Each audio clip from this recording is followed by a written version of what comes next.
to call the Board of Trustees regular meeting Monday, October 7th, 2013 at 7:30 to order. Please rise and join me in the Pledge of Allegiance.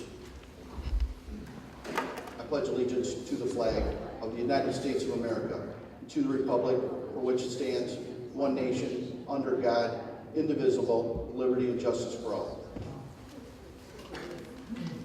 Is this coming over too loud? Is it? It's really loud.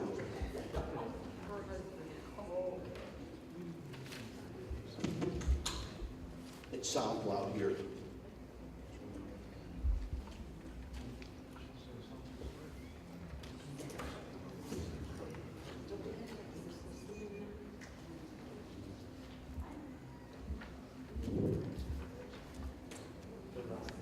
Check. How's that? Thank you. Adoption of agenda. Any additions or deletions? I'd like to add senior citizen request under L. And if you look on the senior report, there's a question on there. Where are we putting it? Under L, under new business. Do we not have one that's updated? It should have K&L also, down being blank. Jeanette, could you give me a? Thank you. Got one? Okay, never mind. Thank you. That was senior citizen, what was the last part of that? Request?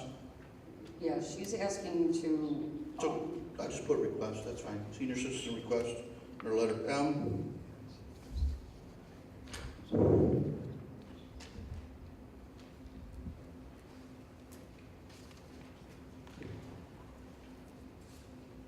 Under letter N, I'd like to add under new business, township response letter to county executive letter.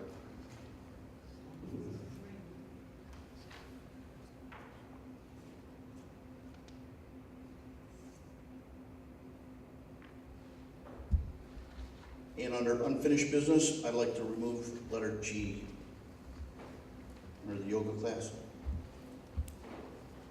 Remove.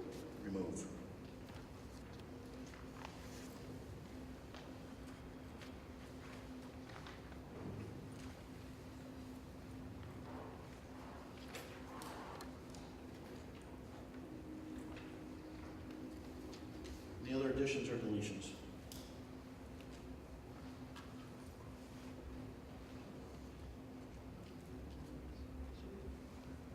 I'll make a motion to approve the amended agenda, removing 19G and adding 20M, senior citizen request, and 20N, township response letter. Support. Thank you. Motion by trustee Turkey, supported by trustee Boyd. Any other questions or discussion? All those in favor? Aye. Opposed? Motion carries. Public comments? Any public comments this evening? Okay, no public comments. Approval of minutes 8/27/13 and 9/3/13.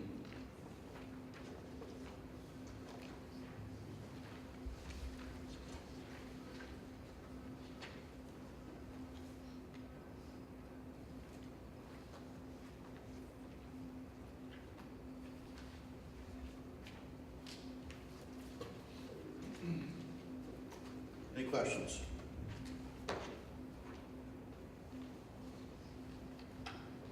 Make a motion to approve the minutes as presented. Support. Motion by trustee Boyd, supported by treasurer Anbacher. Any other questions? All those in favor? Aye. Opposed? Motion carries. Sheriff report. Still not an updated sheriff report. I did receive correspondence from the sheriff today about updating us on any new issues or any press releases they have. We're going to start getting them in, I believe, more of a timely fashion. And before I do forget, also, Attorney Jock, I'd like to talk to you about a forfeiture or cash recovery ordinance for our deputies at some point, if you'd like, we can discuss that. Okay, thank you. Fire Department report, Chief. Evening, everyone. I just have 2 items other than my reports that you can receive and file. Number one, this is for all the audience as well as for the board. This week is National Fire Prevention Week. We kicked it off yesterday at the fire station at headquarters with our annual open house, which was a huge success despite the weather. This year's word that we want to get out is prevent kitchen fires nationwide, and always have a fire extinguisher available in your kitchen, and that is the nationwide program going out. The other item I have, I just want to bring up is every September in Roscommon, Michigan, there's a 3-day event that occurs up at the Firefighters Memorial. It's a memorial observation in remembrance of all the firefighters that have died in the line of duty, as well as those who have passed away that have served more than 10 years. During that weekend, they hold several competitions, and one of those competitions is a search and rescue competition. And several teams throughout the state enter and compete. Out of 1,025 fire departments, there are not that many that want to stand up and take the chance to see who's the best. I'm very proud to say that our department now for approximately 7 years now have been going up there and competing. And this year our team of 4 came in 2nd place, and they only missed 1st place by 8 points. And they did an excellent job. I was there this year, got to watch them, and they were beat out by Sandusky, Michigan Fire Department, and they're determined to be the best of the best, but they represented our community and our fire department very, very well. And that practice and that they do in that competition actually translate right into what we do on the fire ground in search and rescue. So all of us can be very proud of the crew and the people that work at our department. And these 4 guys really did an outstanding job. So I just wanted to bring that up. And thank you. And real quick, just for Carol, for the minutes, it'd be firefighter Collins, Murphy, Engel, and Lynott II. And that concludes my report. Everything else, like I said, is covered in my written reports that you can receive and file. Thank you. Thank you, everyone. Thank you, Chief. EMS report, Jeff White did correspond that he was attending another meeting, that he'd be running late, so we'll just put him off to the back end if he's here. DPW report.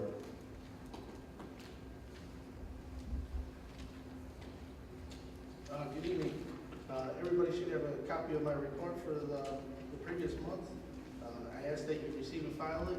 I'd be more than happy to answer any questions that you may have. Everything else will be covered under other agenda items. Only question I have, how long do we have Patrick for? I'm trying to phase him out over the next 3 weeks. About 3 more weeks.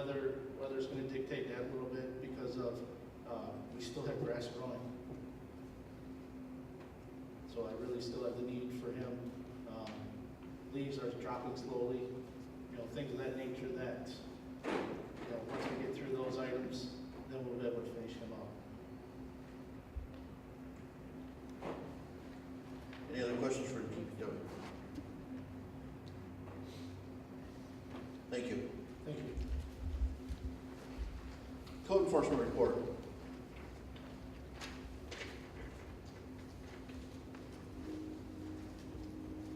Liquor inspections have been submitted to the clerk's office.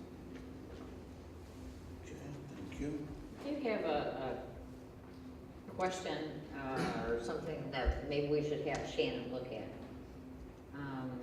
I know we have ordinance on garage sales because we had a problem with one years back on 31 near Haven Ridge, which was a perpetual garage sale. We now have another one, which is on Gratiot, just south of 31.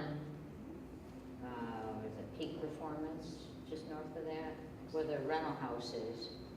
There's now 3 boats out there, and every single day, there is stuff for sale out there. I mean, and it's not, it doesn't look presentable for our township. It just, and maybe our code enforcement officer can look into the guidelines, because I know we don't allow a perpetual garage sale. If you would, I'd ask you too, if you could write it out in a complaint form and start the process, and I'll issue it. I really don't think I need to write out a complaint form. It is an obvious violation of an ordinance. Why can't the code enforcement officer Just my standard look at operating it? procedure, just ask if you notice this, you'd like to report it, I'll be I happy. just did, at a public meeting, as a board member, request that our code enforcement officer look at it. Well, Thank There's a you. lot of open and obvious things that have taken place for a long time and that we're not acting on. This is a way that my opinion, it doesn't look like we're doing selective enforcement on anyone. It starts with a complaint, it's issued to my office, we send them out reporting. But we are in essence doing selective enforcement because you are only enforcing the ones that you get a written signed complaint on. There are many violations throughout the township, and that's when people that do get written up complain and say, well, why are you picking on me? Look at this guy, look at this house, look at that house. We need to follow the ordinances. We definitely need to follow the ordinances, and I have not had a problem with that. But I'm sure there's people here that'll speak to following the ordinances tonight that have had issues with it. And I'll be more than happy to let them speak.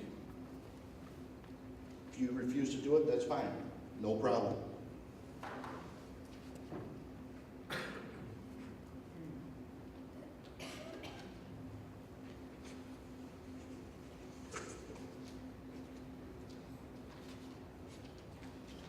Actually, to Attorney Jock, there's one thing I'd like to clarify too. If he falls under a certain department or what my duties and obligations are with him, I want to make sure that whatever is coming across my desk that I'm responsible for, stuff that I have no knowledge of or he's instructed to do outside of my office, I have no way of knowing. So I just want to make sure that we have a procedure in place that he knows what he's supposed to do and how to do it.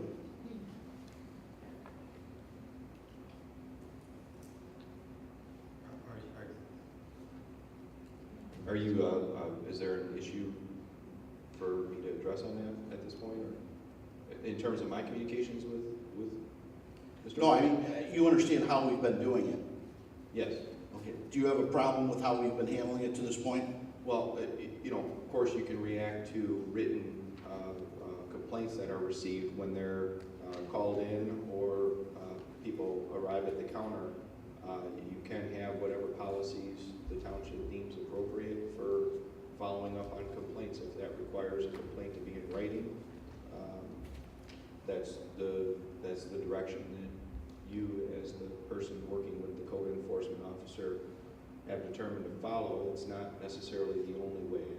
The problem I had before, just for an explanation, is we would get complaints, anonymous complaints. There would be no contact number. Didn't know who it was from. How do you address an issue with that person after they complain that it's been taken care of, it was an issue, it wasn't an issue? There's no way to get back to them, to let them know what's happening. A lot of times it was neighbor retaliation simply to get after another neighbor. They were using this office, our time, our money, our resources to battle, feuds. This way, if it's a legitimate complaint, it's written out, signed, dated, phone number where we can contact that person, and it is addressed. I also feel that that person always has the right to know every accuser. If you're being blamed for something that is a violation, the first thing you want to know is who's doing it? What's the problem here? I had two neighbors say a neighbor told me I was getting blamed for complaining on this gentleman. I never complained, but there was nothing to ever show that I never complained. So those type of issues, this clarifies it all, makes it very simple. Plus, when we go into court, it shows this is why we started this. I'm sure if I released the code enforcement officer on the public, he could drive around and find issues every single day. Every single day in our community, he could find issues. And you don't feel you should be able to address them? I think he should be able to address them. By just seeing them? That's exactly what she's saying. You drive down there, I think and if you it's look at it, and it's an obvious ordinance violation, no question about it, why can't it be And addressed? here's my question, at what degree is it obvious? Is it a health and welfare? Is it, If is the it a ordinance structure says- that maybe if is the not ordinance- painted If properly? the ordinance says you can't have a perpetual yard sale, and you have a perpetual yard sale, that's an ordinance violation.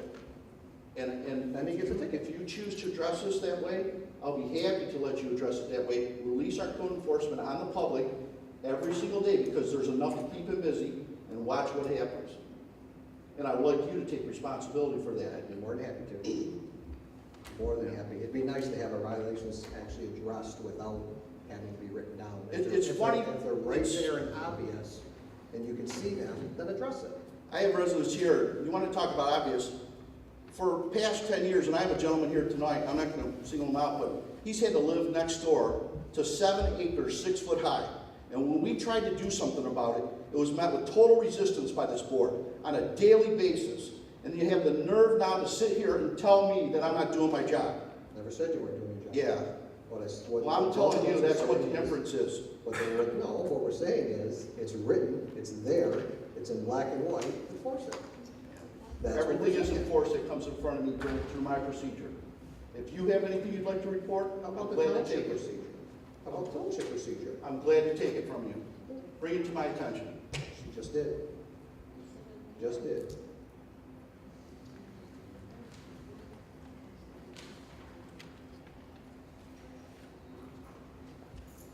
Any other questions?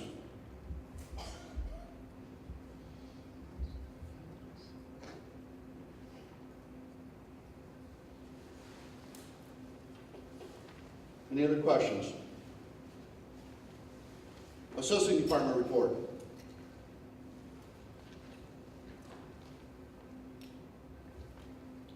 File. Engineers report, Mr. Safe. No questions, I would ask for a receipt of file, please. Thank you, sir. Library report. You'll find 2 library reports, last month's and this month's, receipt and file. Thank you. Senior Center report.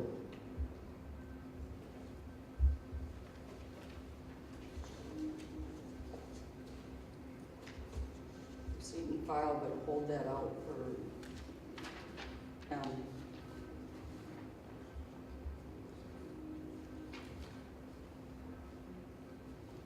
Actually, does anybody have a problem with the, well, we're gonna do that under the request, I guess? You wanna handle it this time? No problem.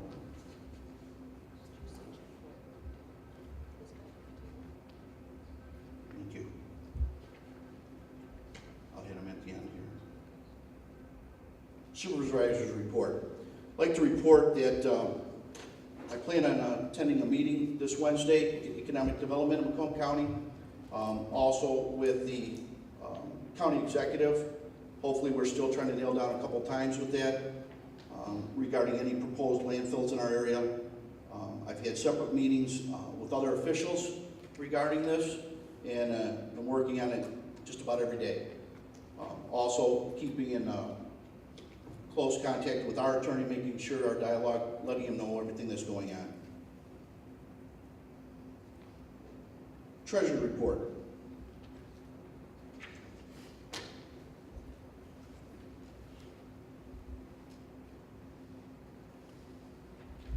I make a motion to accept the treasurer's report. Support. Motion by trustee Turchi, supported by trustee Boyd. Any other questions, discussion? All those in favor? Aye. Opposed? Motion carries. Orders and bills.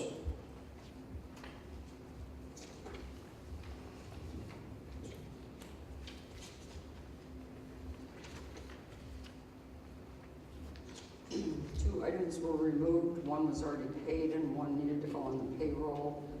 And the new amount is $267,526.27. I'm sorry, 257. 267,526.27. Thank you.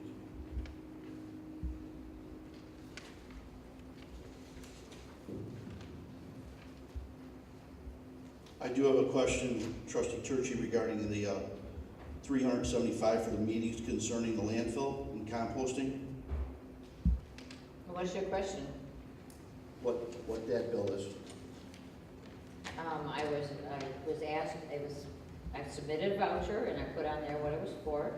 I was asked by residents and also as a board member. I attended at least 3 meetings. And since it's part of my job, I thought I should get paid as you have your secretary came to all the meetings and she's getting paid for those. Now, as board members, we should be able to get reimbursed for something like that when we're the ones that should be there. Actually, Karen was there as a planning commission. She and Chris are paid per diem for anybody that's on the planning commission, where those of us that are on the board, any meetings that we go to are automatic, that we know we're not paid for separately, but And that's how I submitted it, as a board and planning commission member, because Chris the is not on the planning composting one was commission. the No, first but one. he had been in the past. I was saying, any time that a planning commission member had. So anytime a planning commission, They're paid differently than those of us on the board. all right, so what you're saying is anytime a planning commission member goes to a meeting of their choosing, not board authorized, they get paid. I'm not saying that, she put in a voucher in, and I understand that. I understand that we as board members, that we all go to our meetings, she's not asking to be paid as a trustee here, she's asking to be paid for planning commission, and that's up to. And my to only decide question is, as a planning commission member, who determines what meetings they go to? You reported back to the planning commission on all of these.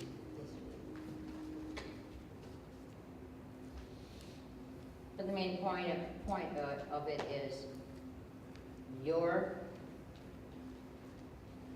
deputy has been going to these meetings and getting paid for those things. And she is not She's not an live in elected the official. township, she's not the board member, she's not a planning commission member, and the times I have seen her there, she's not even taking notes. Jeanette, did you go to a composting meeting?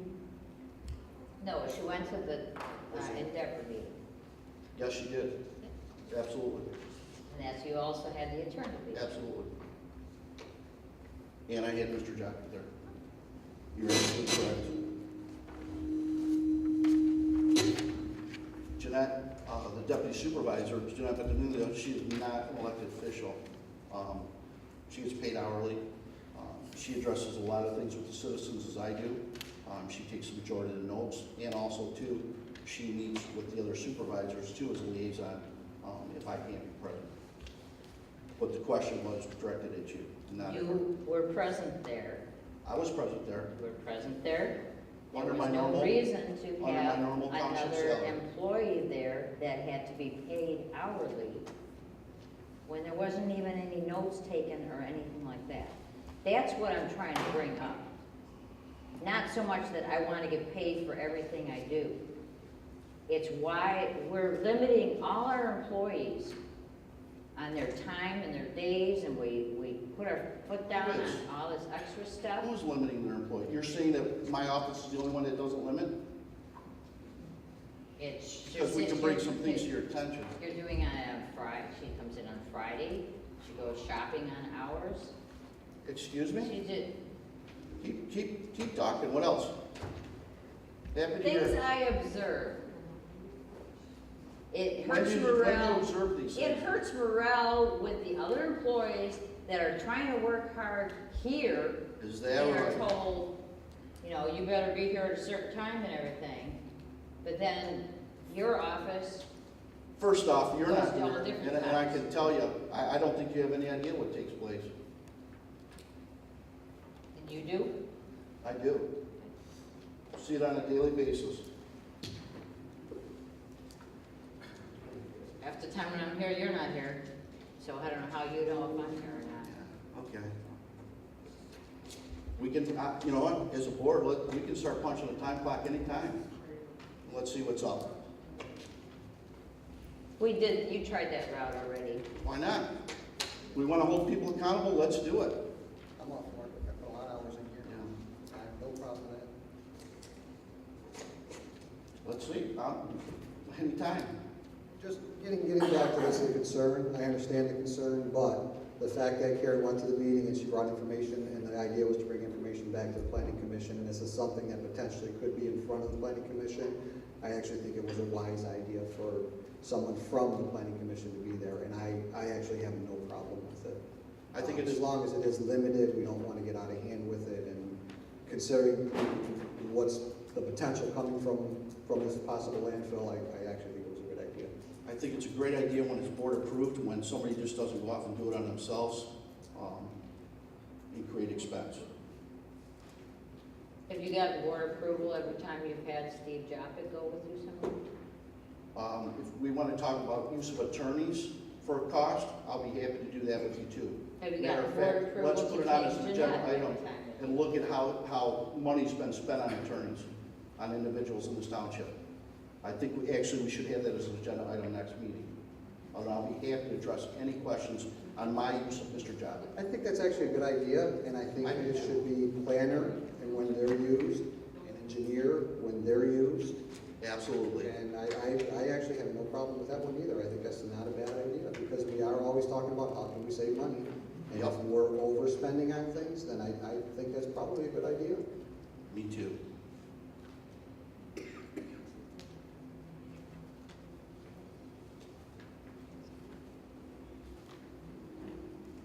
Any other questions?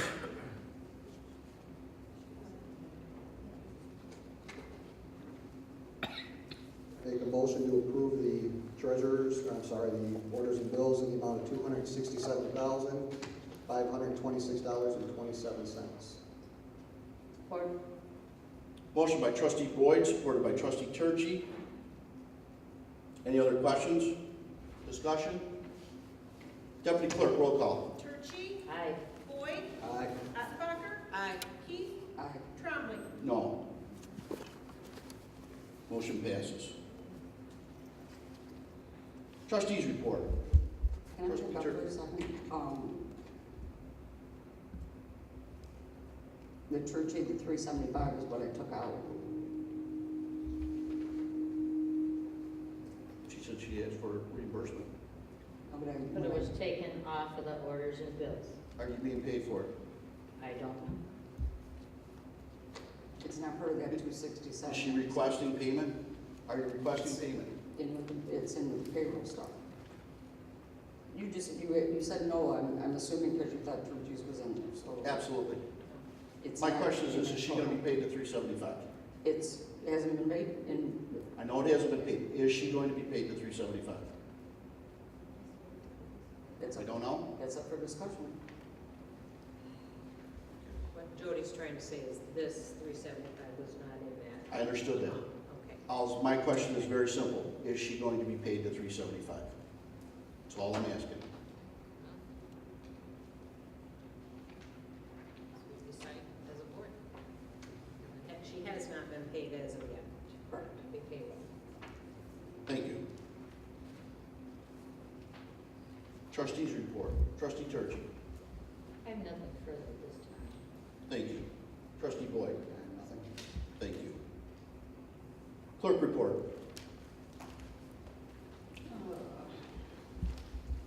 Armada and Richmond schools are both holding bond issues, so we will have an election on November 5th.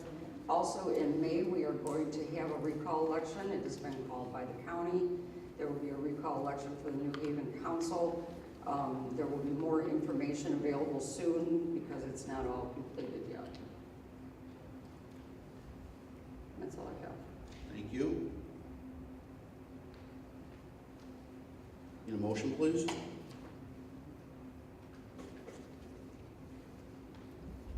Make a motion to approve the department reports. Support. Motion by Clerk Keys, supported by Treasurer Attenbacher. Any other questions or discussion? All those in favor? Aye. Opposed? Motion carries. Thank you. Unfinished business. Meeting room sound system improvement proposal. I'm sorry, I apologize. I forgot all about it. Mr. White. Sorry, sir, I forgot about you. Would you like to just, Mr. Brown, the only item I have for the agenda tonight is farther down the agenda through SMART. I can cover everything. okay. Thank you very much, sir. Sorry, I forgot you. I didn't, That's okay. it was brought to my attention too, but.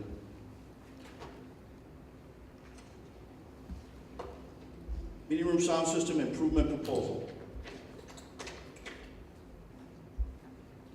I'll have a letter dated September 5th from Premier Sound. And what he is saying is, any of the microphones will fit into and work with this.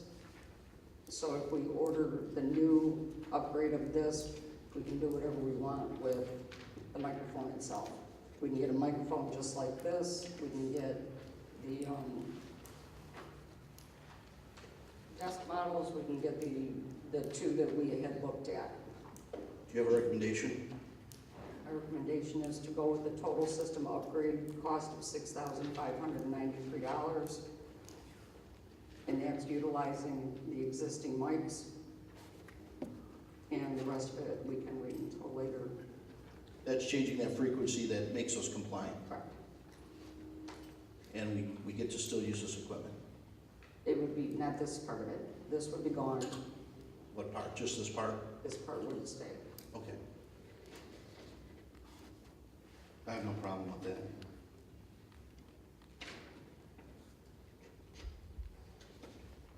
The only reason we're doing this, so everybody knows, is we're on an illegal frequency right now.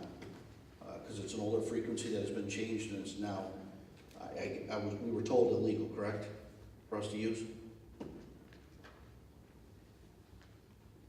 Yeah, well, when he was here last time, he said that it's technically, he said, you know, they're not gonna send the frequency police out to shut us down, but technically, it's a frequency we're not supposed to be using.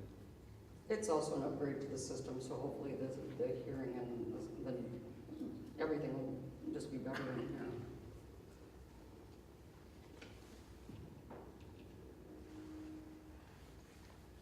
Is that your motion, Jody? I did make the motion. Would you like to? I make a motion that we approve the total system upgrade at a cost of $6,593. I'll support. Motion by Clerk Key, supported by Treasurer Attenbacher. Any other questions, discussion? All those in favor? Aye. Opposed? Motion carries.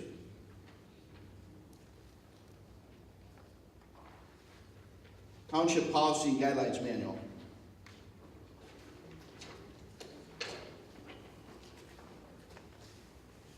I still think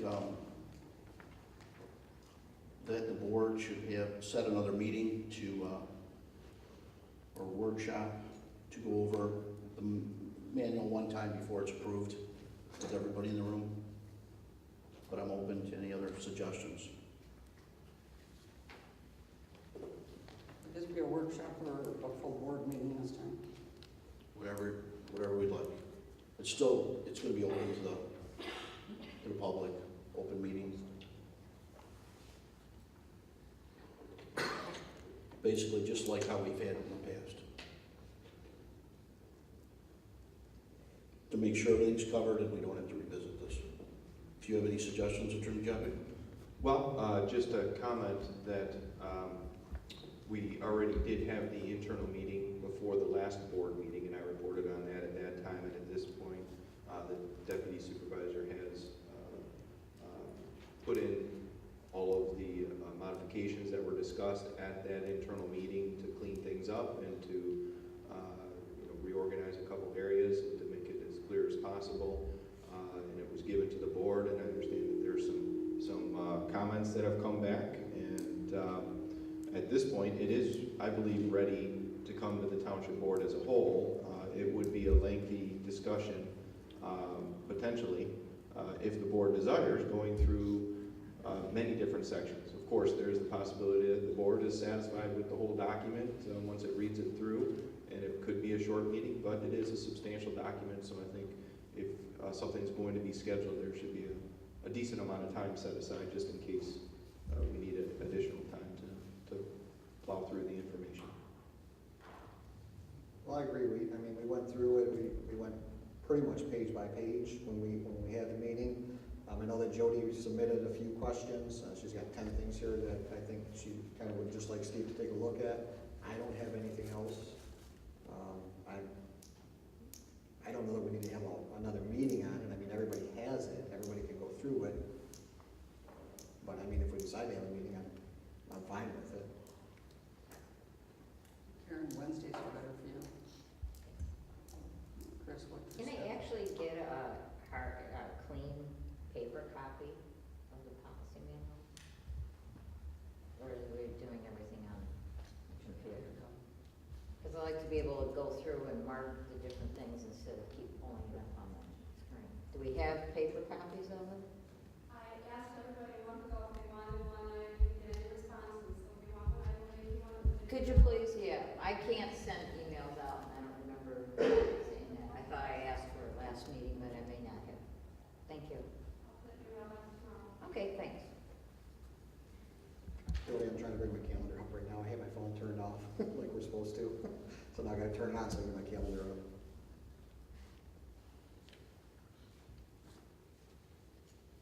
Okay, what are you looking at? Yeah, I just had a few things that when I went through that I marked. So I'd like to have a special meeting and put it up and clean copy in front of the board to open. Are you available the 23rd? No, actually, the only Wednesday I'm off this month is this Wednesday, Oh, unfortunately, which I can do this Wednesday. I can't this week, I have family issues that have to be taken care of. Next Monday, Monday, that's. 14th or that's 28th. I can do holiday. either. Oh, 22nd or 28th, those are my other days. If I go on a Tuesday, it'd have to be like 7. I can't remember.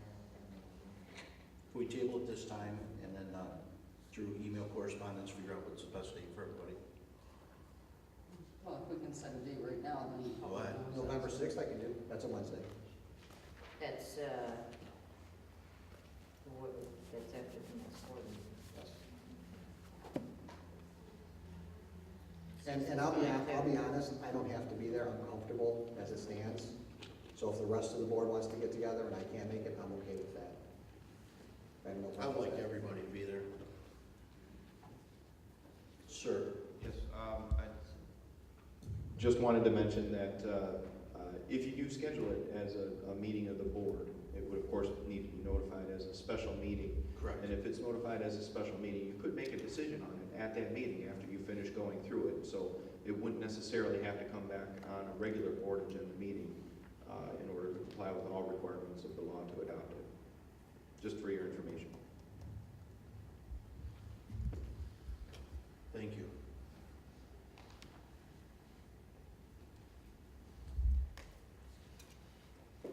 Did anybody have Tuesday, October 22nd open? I can do that. That's the two, you said yours. Tuesday the 22nd. 7? 7. The earliest I can. 7 at night?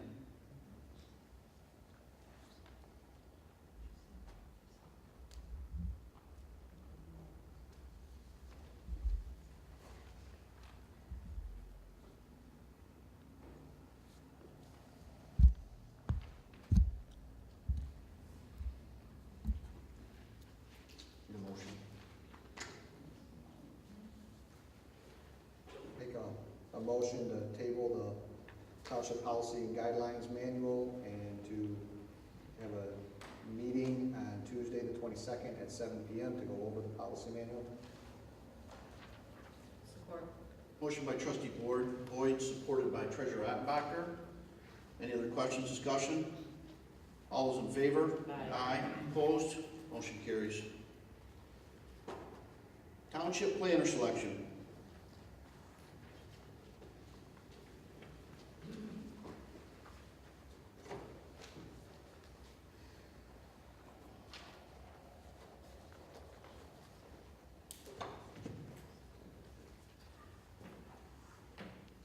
Anyone like to start discussion? After the interviews, I went over both of them, clear zoning and Carlisle Wortman front to back again. Going with past history, I'm the one that I'm most comfortable with because, you know, they have history with the landfill, they have history with Lennox Township. I'm very comfortable with clear zoning, and if nobody has any problem with that, I'll actually go ahead and make the motion that we hire clear zoning. I have a couple questions I'd like to discuss. And I did discuss some of them with Mr. Birchler too. This board, you didn't bring up, I also supplied everybody with information too that I just gained, that the county can provide that service also, and utilize their resources.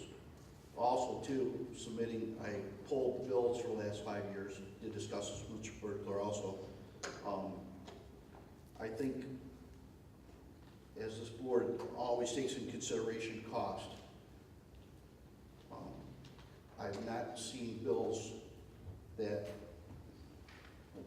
just to put it out, there was, in the lowest year, it was 3 times the expense that we had with CPM. And not to justify that with Mr. Birchler, but there was different circumstances, I'm sure, but it was 3 times the cost on the lowest end. At one time, it was 5 times the cost almost. We're always checking in pricing. The county, I think, is definitely something that deserves looking at least. Also, too, Mr. Boyd, I asked Mr. Maher if you ever contacted him and had any questions for him. Said you never did. Never did. I didn't have any questions for them. As far as the cost from back then, and my first thought is things were much busier back then. I'm thinking we were probably using them a lot more back then. Things have not been going on, and we haven't really used our planner much right now. If I was gonna make a guess, that would be why the cost was so much more. Yeah, because the agendas back then were 3, 4, 5 items at a time. My question would be, Mr. Birchler, then, would your cost be in line with Mr. Maher's monthly cost as it sits right now? Sure, please, sir.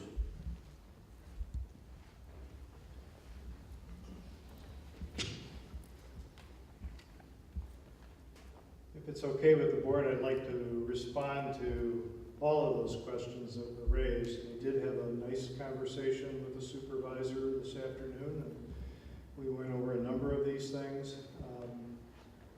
And I don't doubt that looking back at the 30 years of history that we were your planner versus the last 4 years, that any average year would likely be higher than what you've experienced in the past 4, because the economy crashed in 2006. We started feeling the real impact of that in 2008 or 2009, and we had no development going on anymore. And I think that's the real reason for that. If you go back to, say, 5 to 10 years ago, the most recent very active period where we were your planning consultants, we helped you with some very significant updates of your zoning ordinance. We did a brand new master plan during that time period. I think we may have even updated the Parks and Recreation plan during that time. In addition, we had significant major development going on, not the least of which was a number of things related to the landfill and that Meyer development. Those were all things that made those monthly fees look larger, but in fact, all of those development review fees were being paid for by the developers, not the township. That's a pass-through system where our fees are passed through to the developer in those application review fees. So I think it's very difficult to compare the last 4 years with any years before that, because we've never experienced in any of our lifetimes the kind of economic calamity that we've just recently experienced. Going forward, I just would like to make a comment about the possibility of using Macomb County Planning as your planners. I think you have to consider the 2 scenarios where you likely might find that relationship would pose a conflict. And those 2 scenarios are these. Your master plan was last updated 5 years or a little more ago. And the state law requires you to reevaluate that plan every 5 years. You don't have to make any changes, but you have to at least look at it and say it's still relevant to our needs and it's fine the way it is. But if you did decide to make changes or amendments or additions to that master plan, as your planning consultants, the county planning staff would be helping you draft those amendments or that new master plan or whatever the case might be. And when that's ready for public hearing, it has to be made available to your neighboring communities and to the county and the regional planning agency, SEMCOG, for their review and response back to you. And in my opinion, it would be a conflict of interest for the county to be your planner and do that work for you, and then review that work and comment back to you on that work. The second situation where I think you could run into some difficulties is there is a proposal that has been made to the county to amend the county solid waste management plan and approve another landfill here in Lenox Township. The township, I've only been to the last 3 board meetings, but I've heard an awful lot of talk about that. I know that this community is pretty well opposed to the notion of yet another landfill here in Lenox Township. If the county solid waste planning committee takes up that matter, and after that year or so of study that they're going to do as to whether or not to amend the county solid waste management plan and put another landfill in Lenox Township, if you still oppose that, I do not understand how the county planning staff can be your consultant and oppose their own solid waste planning committee who may be wanting to amend the plan to put that landfill here. So I think those are 2 examples of how that kind of relationship can be fraught with peril in terms of your planning consultant, Macomb County, having a conflict with itself. Did I miss anything? I know there were a whole bunch of questions there. There was about 5 questions in that discussion. I don't know if I hit them all, but if I miss one, remind me. Cost. That's my question, your cost compared to CPM. Cost, I think our proposal for a very bare bones retainer agreement was actually lower than what CP&M was currently charging the township. I don't know what the county has proposed. I think we were, I don't have that in front of me, but I think we were at about... The county's proposal was basically right in line with Mr. Maher's proposal. Okay, well, I think we were a little bit lower. Our proposal to you was essentially hire us for the very basic things that we know you need. You need a planner to attend your planning commission meeting and support the planning commission. And you need somebody that you can get a hold of on a regular basis by phone, by email, corresponding with your township attorney, with your township engineer, and those kinds of things were in that very basic proposal. But beyond that, we felt it was important to take some time to figure out how you want to use a planner, and then let us tell you, what it would cost to use us in that way. And I guess what you're saying is basically your cost will be lower or right in line with his. Is that your answer? The basic services, I think we would be lower or right in line with everything that I know has been proposed to you, and I haven't actually seen any of those proposals. You don't go out on your own and then send us a bill. We're only gonna go and we're only gonna get a bill from you when we send you or ask you to do something. That's correct. So your cost to us is gonna be up to us. That's correct. I mean, that's the bottom line, just as it was with Mr. Mayor, same thing. Right, we don't... I just wanna make sure I'm understanding. I mean, that seems pretty basic to me. We'd obviously love to be able to do whatever we think needs to be done for you and then send you a bill, but Right. My doctor and my dentist and my attorney and, the guy that fertilizes my lawn would all like to do that, but, we all have limits on what we can handle. Looking at the county agreement that was given to us, it doesn't talk about grant writing, it doesn't talk about ordinance writing. It talks about reviewing things that we've done, but it doesn't go into the extras that we may or may not need. Ordinance writing is a really good example of something that we are experts at. And the staff of the Macomb County Planning Commission, even though a number of them are very good professional friends of mine, that's not their area of expertise. I mean, we have a company that does code writing on a national level, and I think we're at the forefront of our profession in that regard. The County Planning Commission does not specialize in writing local ordinances. Is there an outside charge for you to do that, or is that included in your base cost? Well, that depends on what you're asking me. If you're asking me, is my clear zoning service included in the basic cost? No, I'd love to be able to say yes, but talking about that's a separate project related. I'm asking about the grant writing and things of that nature. No, grant writing would not be in that basic retainer fee. We would do grant writing on a case-by-case basis. And My question would be then, if it's not the county specialty, if we're paying for an extra service, that's something we could pay for with them also to hire an expert to do that. That's true, but you're talking about who has the expertise to do these things. And the only grant that you ever paid me to write for you was a successful one that brought $180,000 in for that park out there. So the couple $1,000s you paid us to do that was paid back many times over. And we put in 2 grant applications last year on behalf of clients. They were both successful. They were totaled about $400,000. We've got 3 pending this year that we haven't heard from the DNR yet on those, but we're constantly doing that kind of work.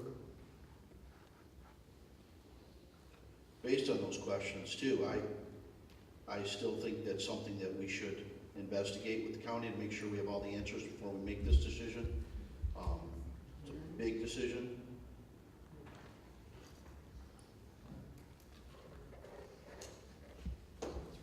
We have 3 people in the office right now that are waiting for a plan.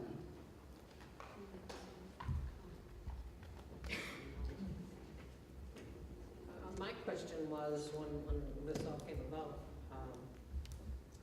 the county must have seen when we put these RFPs out there, why Yes. did they not respond at the time if they knew we were looking for this? Why did they wait until now? And Because they will not solicit bids. That's what I was told. And you have to call them and ask them for a proposal. When it was brought to their knowledge that we were looking at planners and that I asked it, I forget how it came about, it was Mr. Hagel in the meeting. And he says, we do not solicit, but if a community asks us, we'd be more than happy to. Once he gave me that information, I contacted Mr. Casson, Steve Casson. He told me they had just obtained Utica for their planning services. And he said, you know, we can't go out and start soliciting work, but if you ask us, and when I did, he sent one over in 5 minutes' time to us. All the resources, I understand the conflict, what you're saying. I don't feel it would be a conflict. I think also too, businesses coming into the county, we might get a first look at them by having experience with the county. The county has vast resources. You know, my other question, Mr. Birchler, to you too was, you know, how long would you be staying? And you told me a minimum of 3 years, minimum. Well, I don't have any plans I don't have any finite plans to retire. But And I understand. let me just say a couple of things, if I might. The county's resources are available to you whether or not they are your planning consultant. And so you're not going to get those resources as a result of hiring them as your consultant. You have asked 3 private firms and the county to give you a proposal to be your planner. And I just would like to point out that I'm the only one of those 3 that's been at the last 3 board meetings. I really want to be your planner. I miss working for this community. I worked for you for 30 years. The first master plan I ever did as a professional planner I did here in the township. And I did 4 updates to that after that first one in 1973. You don't stick around in a community like that unless you really enjoy the work and enjoy the people. And I enjoy the work and I enjoy the people. I don't have any immediate plans to retire. I will be 64 years old next year, but I am not making plans to go anywhere at this point. much to my wife's chagrin. So, you know, I intend to keep going to work as long as I still like going to work. And so far, I still get up every morning and look forward to going to the office. So I just would point that out. I think we've demonstrated that we want to be your planners, and I don't think any of the other three applicants have. To reiterate what Mr. Birchler said, we did interview, well, we had 3 proposals. Okay, we interviewed 2 companies. Excuse me. I was impressed with both companies, Carlisle and Clear Zoning.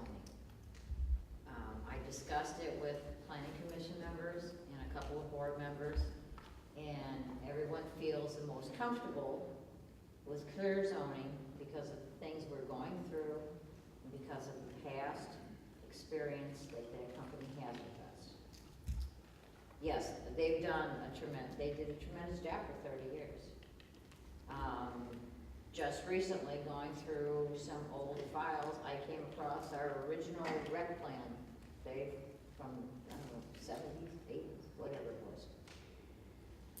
But anyway, back to, everyone feels most comfortable with Clear Zoning, and that includes me. I don't feel comfortable using the county, for various reasons. The county's large and we're over here, we're smaller. We're not gonna get the individual attention we do now. They're not gonna reach out and say, hey, there's this grant available.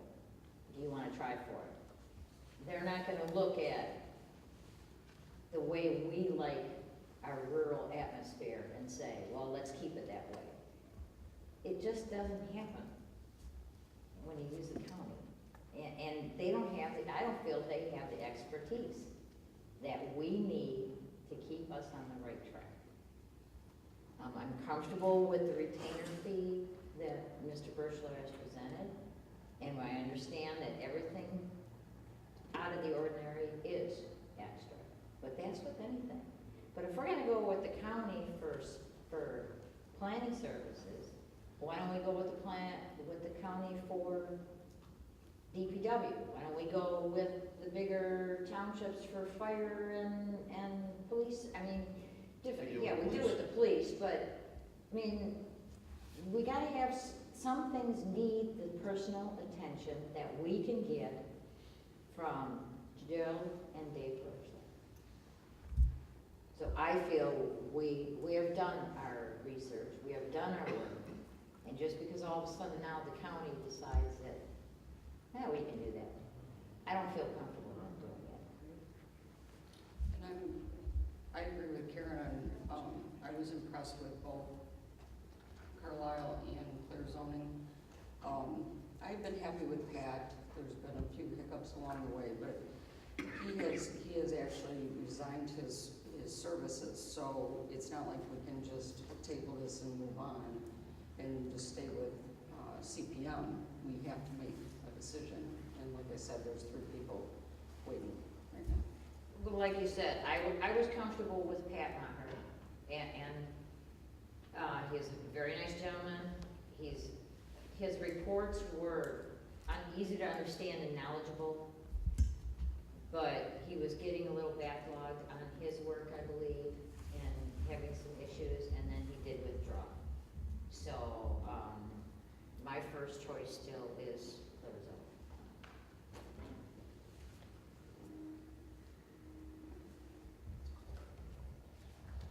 I spoke to Mr. Maher. He withdrew, he resigned due to things he thought were inappropriate. He'd be happy to let any of you know if you'd like to contact him, but he felt there was a lot of stuff that was inappropriate while he was working here, and he was going to resign in the beginning and not go through this process, but was asked to stay on, and it went on, and finally, when he had enough, he pulled again, and that's what he told me.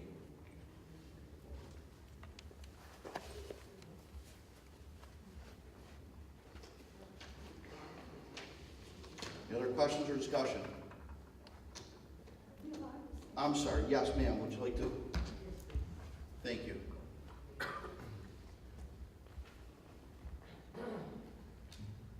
Peggy Hymas. I'd like to say something on Dave's behalf. When I was on the board, we were fighting the landfill. Dave was more than very helpful, working with the attorney that we had at the time, going to court with us. If I had any questions at all from the treasurer's office or the clerk's office when I worked in there, Dave never failed to call us back. He always called us back, or someone from his office called us back with answers to our questions. I think I'm with Karen on the fact that I think going with the county has a conflict of interest.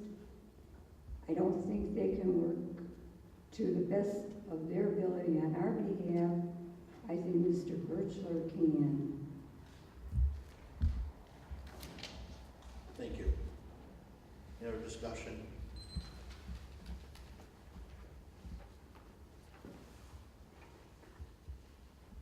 Did anybody call the county? They have so many questions? Okay. I believe there's a motion on the floor. I'd like to finish my motion if I can. I'd like to make a motion that we hire Clear Zoning as Lennox Township planner. Motion by trustee Boyd, supported by trustee Turchi. Any other discussion? Deputy Clerk, roll call. Turchi, Aye. Boyd, Aye. Ottenbacher, Aye. Keith, Aye. Trombley. No. Motion carries. Good choice. Thank you.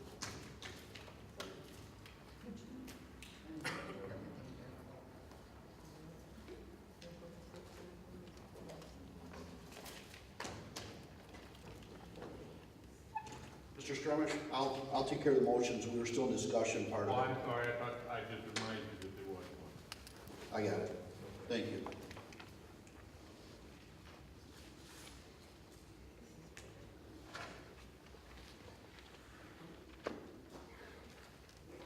Internet technology upgrade.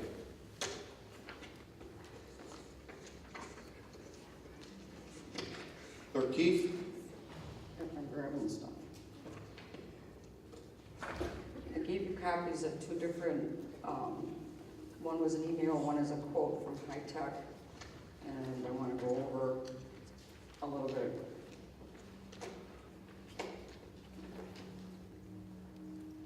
There is a DSL now available from Frontier for the township.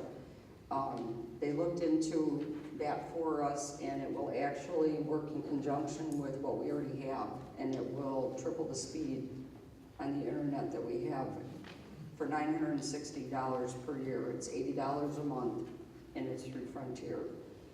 That is, the other plan that I was originally talking to them about was putting them in a SIP trunk line, and that would have been $3,500 to do that, and it would have maybe doubled, it would have doubled our speed, but it wouldn't triple it. So what I want to propose is bringing in a DSL line, keeping the T1 that we have with the phones and everything, at a cost of $80 per month from Frontier. So that's the first part of it. The second quote from High Tech for $689, and this is a board's decision, it's not necessary, but if Frontier DSL goes out with this, this license from the Cisco, it would automatically take over where the DSL, if the DSL failed, we would be without. If the DSL failed and we purchased this equipment for $689, that it would automatically flow back to the T1. It would be slow, but at least we would still have service. So it's not necessary, but there is a chance that if the DSL went out, we would be without internet access. Is the 689, is it a one-time? Yeah. Do you know how often the DSL goes out and how often, how long it? You know, I have Comcast at home and very rarely does it go out. I don't know anyone that has a DSL through the phone, phone companies. Got Comcast. And it's not something that we would have to do right away. You know, this is just something that's on the back burner. So this part of it could wait with Yes, this part could wait. This we should do right away because the internet access is so slow here, it's unbelievable. Maybe we could wait with the 689, see how the other system works, and if you find that it's going down and it's causing a problem, then we can do something about it. Yeah. Besides unplug and plug back in. Motion. Let's see, I'll make the motion that we go with Frontier for the DSL at a cost of $80 per month and hold off on the purchase from High Tech for the backup for $689. I'll support. Motion by trustee Churchy, supported by treasurer Ottenbacher. Any other discussion? All those in favor? Aye. Opposed? Motion carries. Thank you. Planning Commission appointment.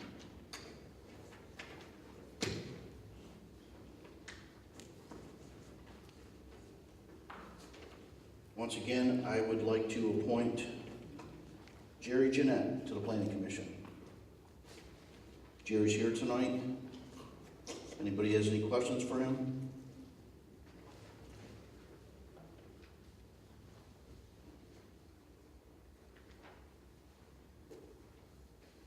Have you looked at the other letter we received and considered that person at all? Yes.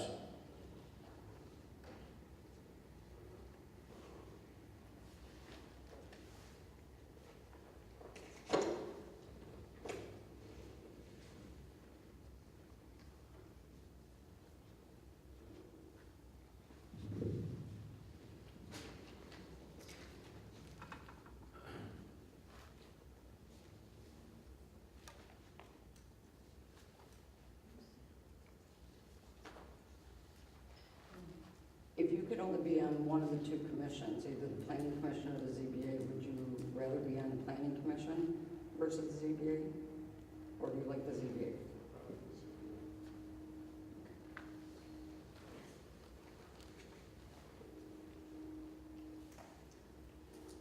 We do have the option too of making Chuck the liaison between the two.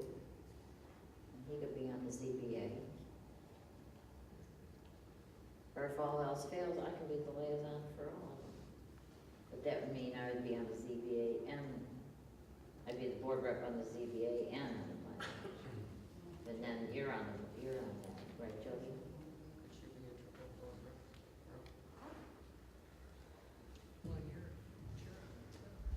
Oh, yeah. Plus I'm on it. So that would be 2 township board members on?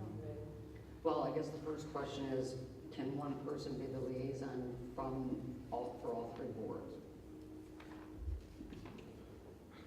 That's, I have to admit, that's a question I have not gotten before, and without having the statutes right in front of me, I'd be hesitant to, for the board to go forward with that this evening without having an opportunity to look into the wisdom of that,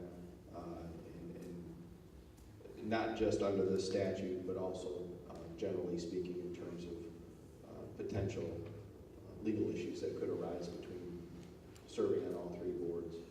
Yeah, I was serving just as looking at liaison. it as keeping the communications, all 3 together. I can tell you right now, it'll never be an issue, because I don't intend to do that.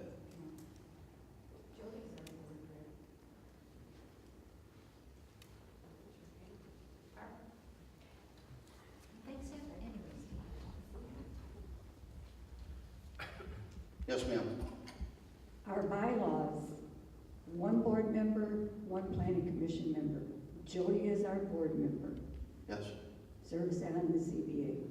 Lou was our planning commission member. Yes. If Jerry does not, if he prefers the ZBA to the planning commission, we don't need anybody else on the ZBA because we would move Kirk up. We just would need another alternate then to replace Kirk. But you're still. I believe that's my appointment also, though. But you're still gonna need somebody on the planning commission.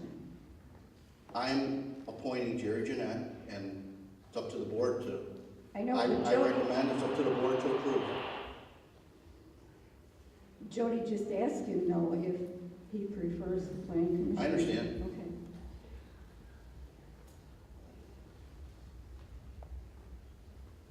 I'll ask Mr. Jeanette. Did you ask me if you'd like to be on the planning commission? Yes. Thank you.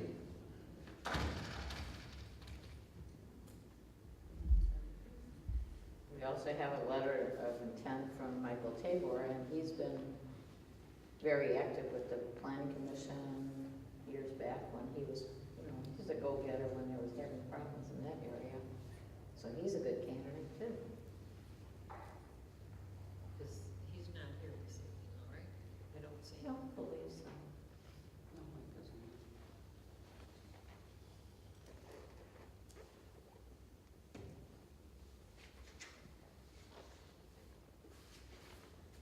Actually, per the instructions, they were all supposed to come directly to me. Mr. Jeanette was the only one that followed that. Nobody else did. And that was per Attorney Jopik at our last meeting that we discussed. I'm sorry, but then the notice went out wrong, because it was talked about that it was to come to the clerk's office, so, No, it was to come to the supervisor's office. well, that the notice went out the other way. Yes, it did. But it says Lennox Township Board of Trustees, and it also says administrators in the other one, so it still includes the board members. I'm just gonna clarify for you. Mr. Jopik, whose appointment is this? I know, we've And been it's there. the board approves, correct? Yes, that's correct. Thank you.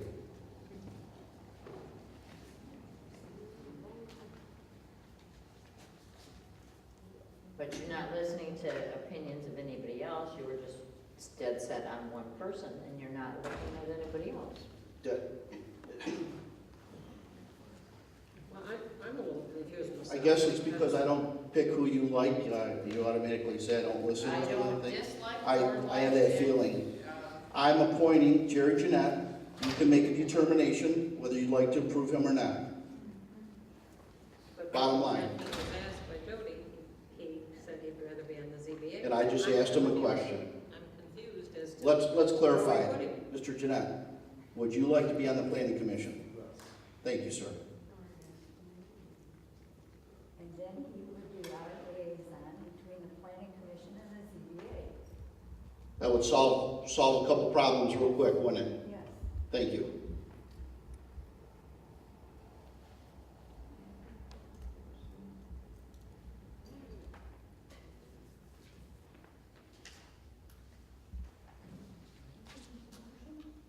I'd still like to see us get more people in, and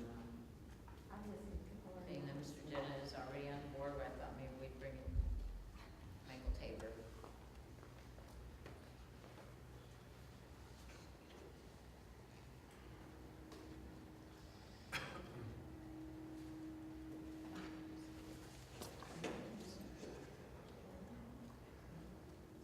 I would ask this question, have you seen any actions out of Mr. Jeanette that would cause you not to approve him?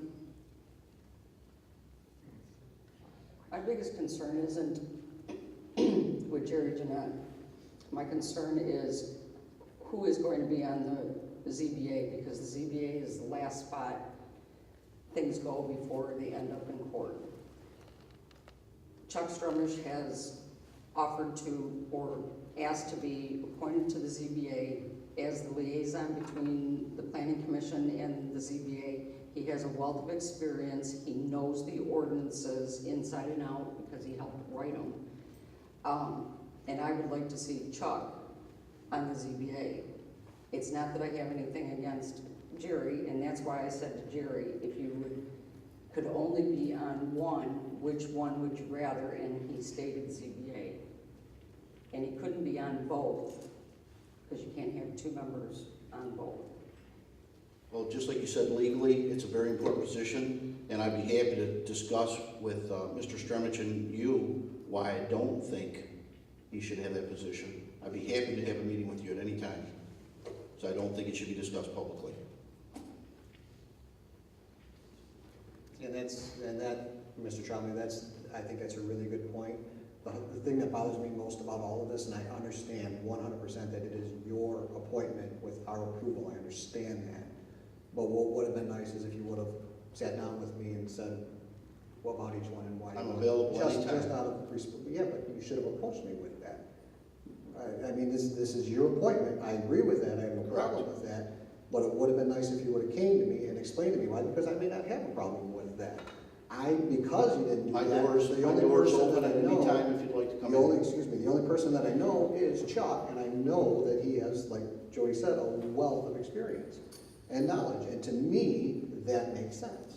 And if you had sat down with me before this, I might be leaning towards Mr. Jeanette. I don't know, but that's where, if you did more of the sitting down with us and discussing these things before they came here, one-on-one, because you can't do it as a board, I understand that, but it sure would move things along a lot faster. Well, And that's just a suggestion. This was suggested last month, so there's been a whole month I where wasn't here last month, unfortunately.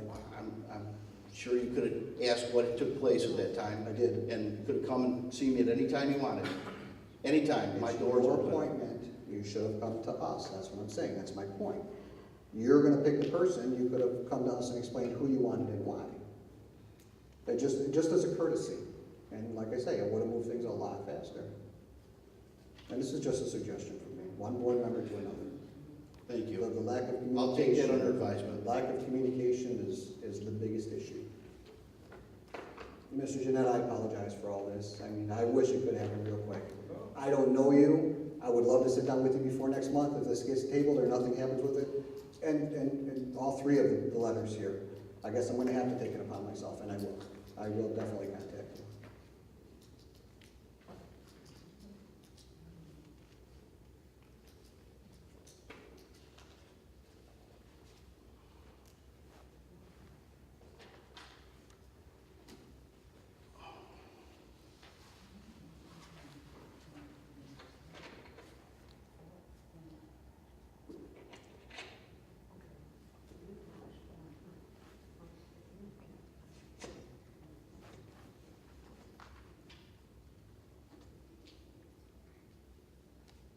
What's the board's pleasure?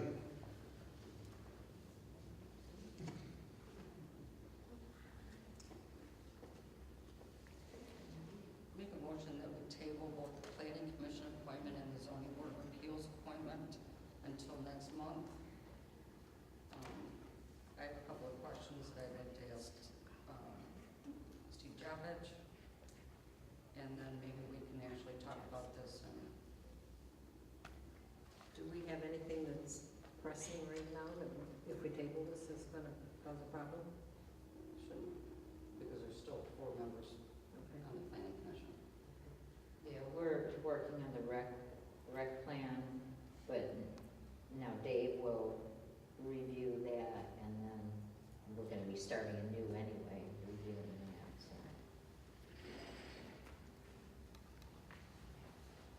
I'll support the motion. Motion by Clerk Keith, supported by Trustee Boyd. Any other discussion? Deputy Clerk, roll call, please. Turchi, Aye. Boyd, Aye. Ottenbacher, Aye. Keith, Trombley. No. Thank you. New business, 2014 Smart Municipal Credit and Community Credit Contract. Mr. White.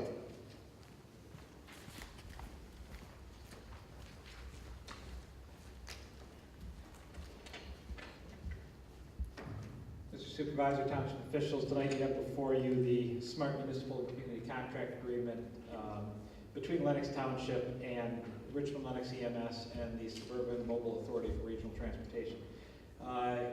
As has been in the case in years past, we're asking the township to transfer those funds to the EMS for the purpose of continuing to provide community transportation. As the board, I think, is well aware, and most of the community transportation has been a very successful program used by a number of our areas, seniors, disabled, and other riders, and would like to be able to continue that program at current levels. As the board is also aware, we have a pretty close call this year with our funding, and the state nearly took that funding, or a good portion of that funding, away during part of the regular budget process. And thanks to our local state representatives, both Ms. LaFontaine and Mr. Goyke, we were able to maintain that funding at least for another year, and we hope for years to come.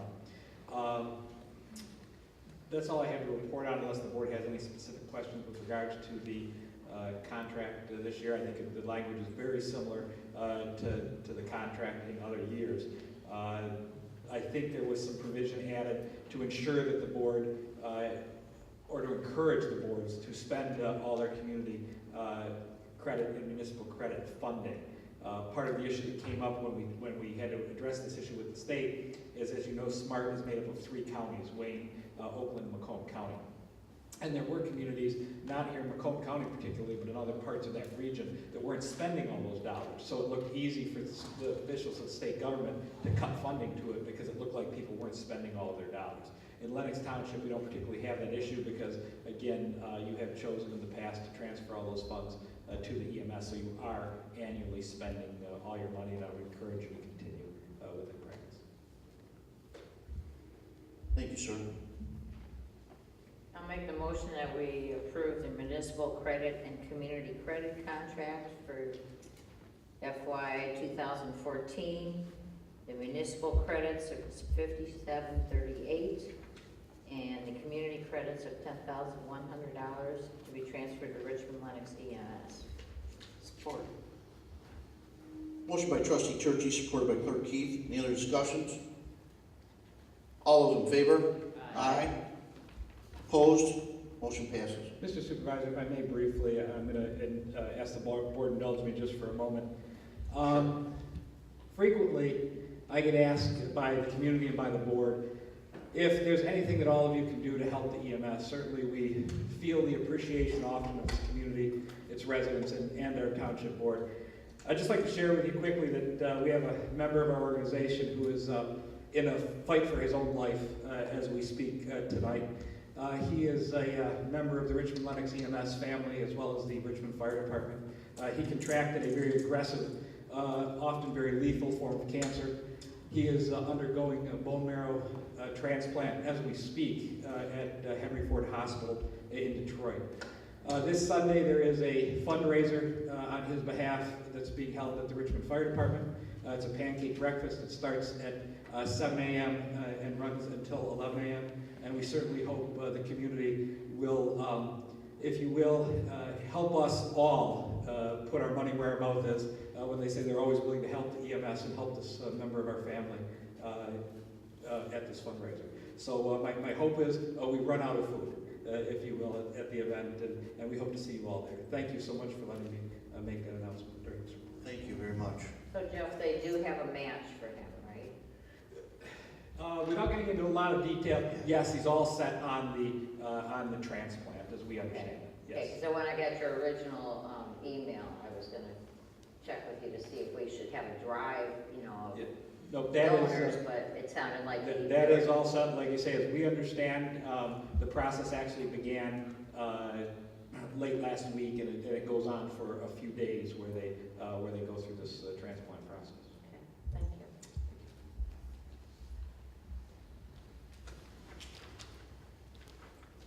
you. DPW meter reading software upgrade and maintenance request.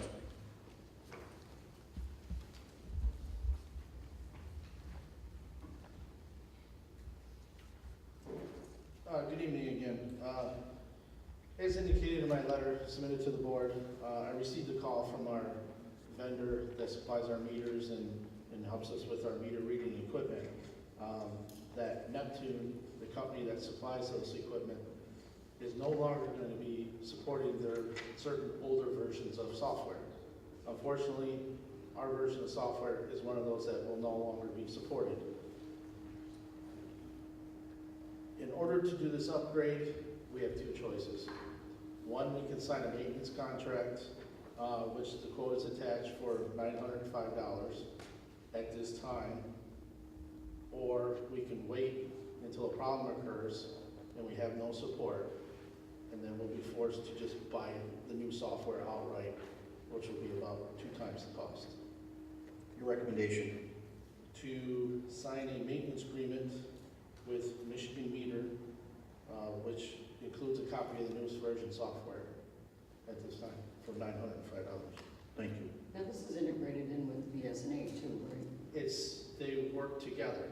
That's what I'm saying. This is what looks out, captures the reading, and then sends it to It like BSNA. downloads it in.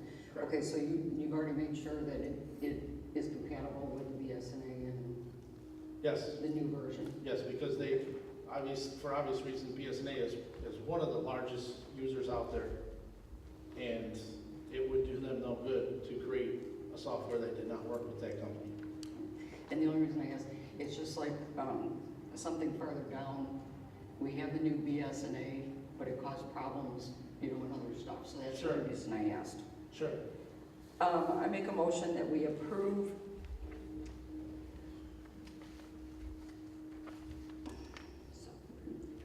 maintenance, the software maintenance agreement with Michigan Meter Technology Group for $905 to get the newest version of the meter reading software.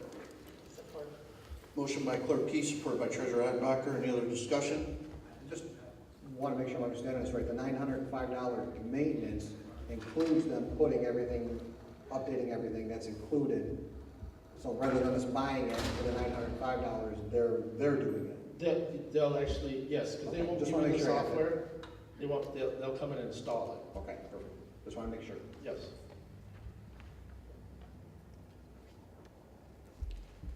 We had support. Thank you. All those in favor? Aye. Opposed? Motion carries. Thank you. Thank you. Mr. Great there. DPW lift station pump replacement request. As I reported just over a month ago, one of our lift station pumps failed. What I mean by that is one of the inner workings seals has leaked into the electrical compartment of the motor, causing it to basically short out. Fortunately, at that time, we had a spare pump that was in the station that we were able to install and get back to what is considered normal operations. I had that pump taken back and an estimate done on it for a rebuild. Once they sent me the rebuild and the cost for a new pump, it was very clear cut, excuse me, especially because of the warranty in consideration, that it was cheaper to purchase a new pump rather than rebuild the old one. As you can see listed below, I did contact numerous companies, not only new pumps, but also other companies that could rebuild our existing pump. And as you can see listed, there was quite a difference. Now it did take quite a while because there was a lot of back and forth. These pumps are very specific as far as not only voltage, phase, but what their output is, what kind of lift they need, what the impellers are made out of, so on and so forth. One thing that was unique to our station was the cord length. And believe it or not, the electrical cord that operates this pump is very expensive. Typically, they come with 50 feet. Our station requires a 110-foot cord. I don't think they've ever had anybody ask for the cord to be deleted on a purchase. And it makes no sense to us to buy a pump with a standard 50-foot cord that we cannot use. So once, again, like I said, once I went back and forth and got them kind of tailored to what our needs are, again, the cost was very clear as far as what approach we should take. especially with the differences in warranty. The new pump, which is exactly what we have today, comes with a 5-year warranty. Every other manufacturer that I checked with, as well as the rebuild companies, only offer a 1 year. And looking at the cost, it's cheaper to buy a new pump with a 5-year warranty. That's your recommendation? Yes, sir. Thank you. What was the cost to rebuild? From Kennedy, well, the cost of the new pump with a 5-year warranty from Kennedy Industries is $7,600 and $7,655. To have that pump rebuilt from Kennedy was $8,154. A second electrical company that rebuilt the pump that's in there as the backup, they wanted $7,998. Get the impression they just want you to buy a new one. That's your recommendation, new pump. Yeah, I mean, the thing of it is the way these guys rebuild these pumps, the labor involved, the materials costs, it drives it up far more than what they're manufacturing. The biggest problem, or I shouldn't say the biggest problem, but one thing that is very crucial to move forward on this is there is not one of these pumps in this country right now. And these pumps are built in Sweden, so it has to come from out of country. There is an 8 to 10 week lead time once we okay this. In the meantime, we do not have another spare to put in there. So time is of the essence to get this pump being built and on its way here. Once it, if you move forward with this purchase, what I would like to do as soon as the pump arrives is to pull the spare out, put that pump in, because the clock is ticking on the warranty. Makes sense. Make a motion that we authorize the DPW Superintendent Cam Tremblay to purchase from Kennedy, the 10 horsepower flight pump. It's new with a 5-year warranty for $7,655. Support. Motion by trustee Turkey, supported by trustee Boyd. Any other discussion or questions? All those in favor? Aye. Opposed? Motion carries. Generator maintenance contract renewal, sir. I received a renewal from the generator company right after the last board meeting, indicating that our current maintenance agreement was up this month. I responded back to them asking if there was a multi-year discounted rate for this maintenance agreement. They responded back that there is not, but if we sign up for multiple years, they would carry that cost and we would see no increase. At this time, I would recommend that we continue the maintenance agreement on the township generator with this company. They've done very good work. They've been on top of everything. We've had no issues. As far as the number of years, I would leave that at the board's discretion as far as how far in the future they want to go. What's your recommendation? I would do it for 3 years. That way we're not revisiting this because it's, Thank you. years keep going faster and faster, it seems like. So I would recommend at least 3 years and then revisit it at that time. Thank you. Do you pay per year though, or do you have to pay for the 3 years up front? Honestly, I do not know that, but every other maintenance agreement that I know of, you have to pay for it in full up front.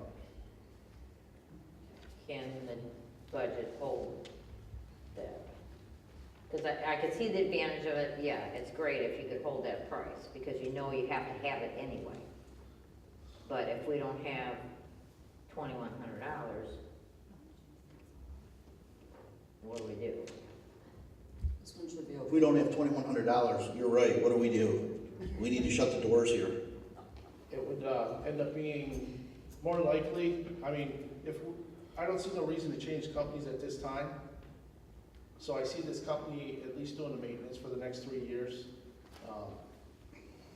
Either way, we're gonna probably end up paying that or more. That's fine, Cam, and I don't appreciate trying to be mocked in public. I understand. Treasurer and clerk, do we have the funds available to lock in a 3-year contract.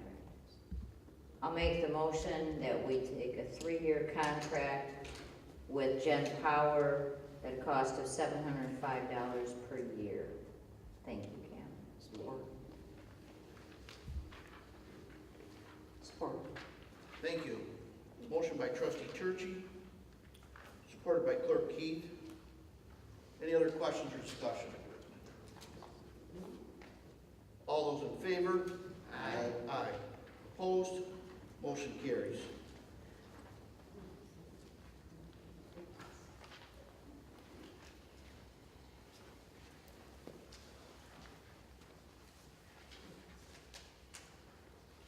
Stonehouse lease renewal. Ms. Lynette, do you wish to renew your lease? Yes. Thank you very much.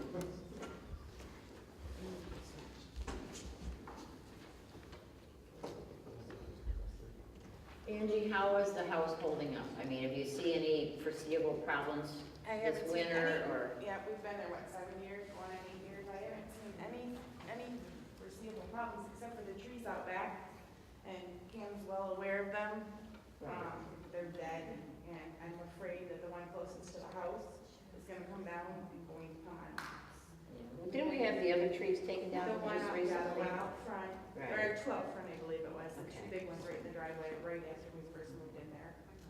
We lost a couple big limbs off of the apple tree because of all the apples and whatnot. Mhm. Yeah, the other one even falls, it's no big deal, I don't think it's gonna hurt anything. But the one closest to the house, if it falls, Tim's more guessing it's going to come towards the house or towards all the cars that are parked there. Of course. Or the electrical line, so other than that, I don't have anything. You're not getting any water in the basement or No, I any wind or water leaks in the roof or anything? Everything Nope, seems to be, yeah, I haven't seen anything like that. yeah, I think Kim did a good job of restoring that house. Great, you did a great job. Yes. It's getting a little wear and tear and carpeting, things like that, but it's expected, but other than that. Call them little rugrats around. Yes. I don't see a problem renewing it. I see everything was brought up to date. Is everything up to date now? Yep, Okay. thanks to Jerry's budget plan. I make the motion that we renew the Stonehouse lease agreement for the Lynette family.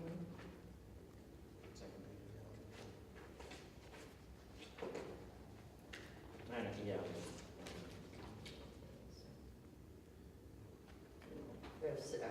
Just add for $700 per month. Support. Motion by trustee Churchy, supported by clerk Keith. Any other discussion? Questions? All those in favor? Aye. Opposed? Motion carries. Thank you. I'll go home and rest your back. And I will. Thank you. Thank you. No through truck traffic, low plank, 31 Mile Road. I asked Steve to look into this. It actually comes from, well, I guess we don't have an annual meeting, but the meeting where we had the public in here and discussed things, and I guess that's not, but Steve was going to talk about this. It actually comes from Chief Fouché. He brought it up at the time, and Steve said that he would talk on it. Sure, just to give a little bit of background, I was contacted by trustee Boyd to ascertain whether the township has any ability to further regulations of traffic on roads with signage, no through traffic and so forth. I did look into that preliminarily and advised that there is a basic method for local communities who adopt the Uniform Traffic Code to have a traffic engineer. You do require a traffic engineer who would study the matters and make determinations of any proper signage or traffic controls for specific areas in the community. You most often see traffic engineers, in my experience anyway, in cities and in villages where they own the rights of way. And that's significant here because if you did have a traffic engineer and brought one in and came up with a traffic control order and followed that with an action of the township board to make it a permanent type of an order, you would be doing so on a county public road. I understand that these roads are county-owned rights of way and they're maintained by the county. So the county really has jurisdiction over these roads, and the ultimate say in any sort of traffic control situations involving signage and whatnot, as would be the case here under this proposal. If you went through all those steps and adopted that traffic control order, you would still need to have it brought forward by the road commission, and they would put that traffic control order in place in the township here. So, I'm sorry if it's my fault. Pardon me? Okay, I'll keep going. So here the answer is yes, you can take actions to regulate traffic, but only if the county takes the ultimate action and makes a determination that yes, it wants to go forward with that. So it's a yes and a maybe answer to the question presented. And again, that was based upon a preliminary initial level of review that we did on this. I don't believe that the township's current ordinances for the uniform traffic code are in place in an effective manner. So what would need to happen would be to get those ordinances, the ordinance shored up, make it current, make it in place. Then you need a traffic engineer, and then go through that whole process, which takes some time and expense, and then again, bring your proposal to the county.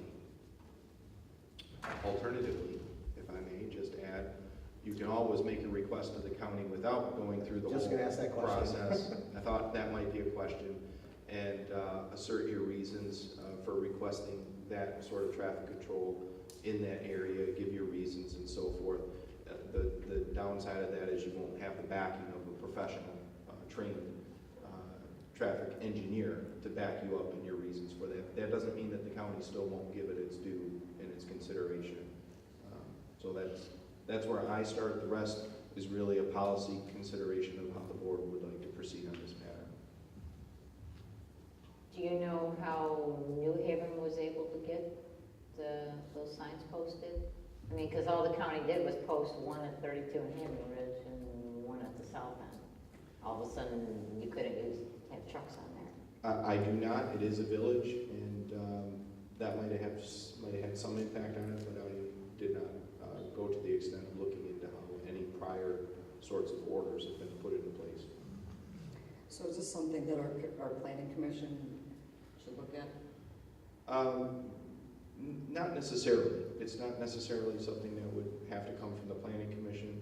Of course, they could give input on it, but it's not something that would be required. So the first step, oh, I'm sorry, go ahead, Joe. Go ahead. I think the planner has a traffic engineer. Oh, that's right, I do remember you saying that. We do have a registered PD traffic engineer on staff. So our best bet to start, and probably our cheapest, would be to send the county a letter asking them to look into it, and then it might not end up costing us a lot of money. Is that kind of what you would recommend? In this instance, where it is a township, you are a township, of course, and where the road commission has clear control over the roads, that would seem to be a reasonable starting point. If they want any input from a traffic engineer, they could send it back. They have their own traffic engineers, and I presume would give some consideration through that possibly, or maybe they already have, for all we know.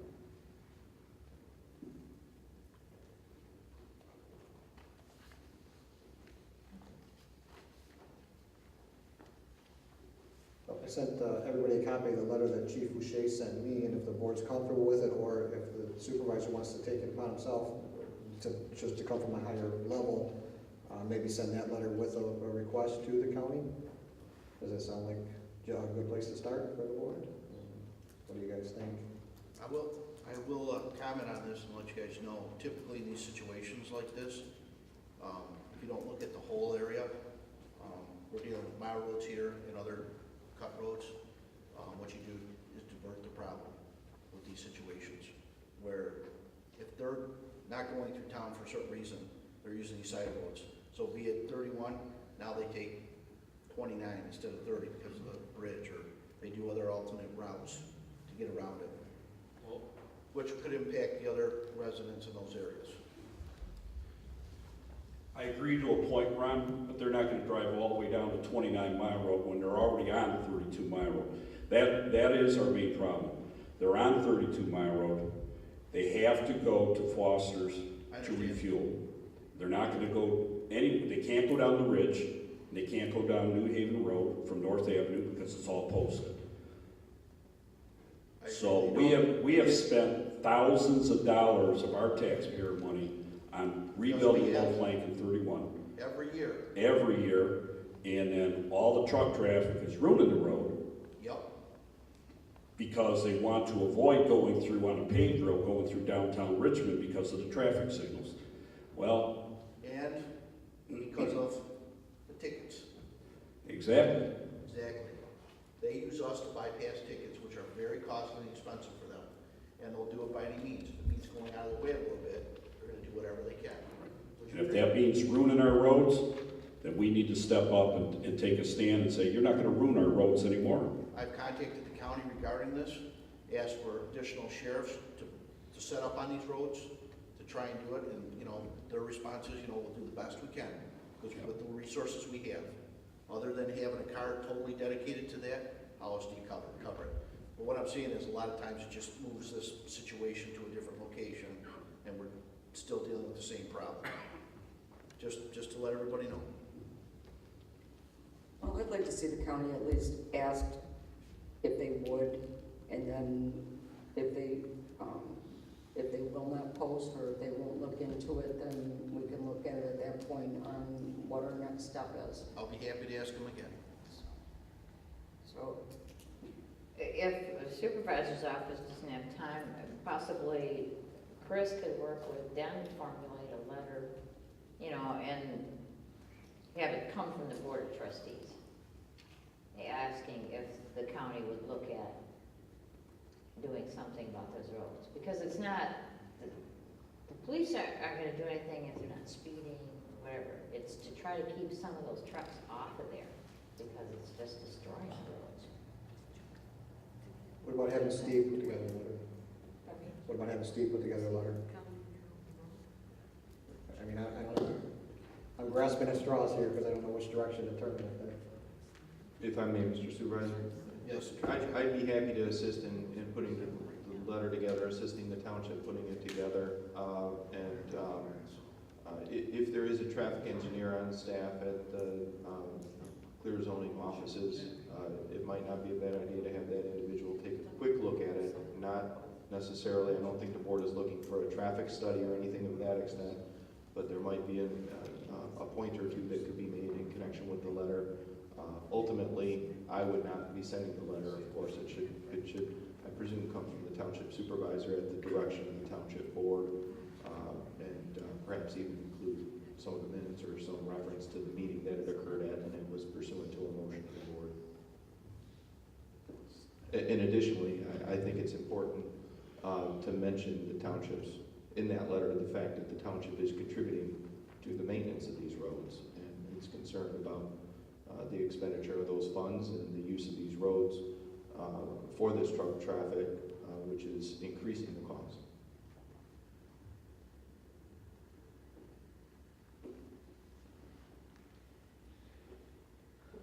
I guess I'll make a motion then to have Steve, Attorney Jopik, put together a letter for the county requesting them to look into the issue of through truck traffic, and also to have our planner ask their,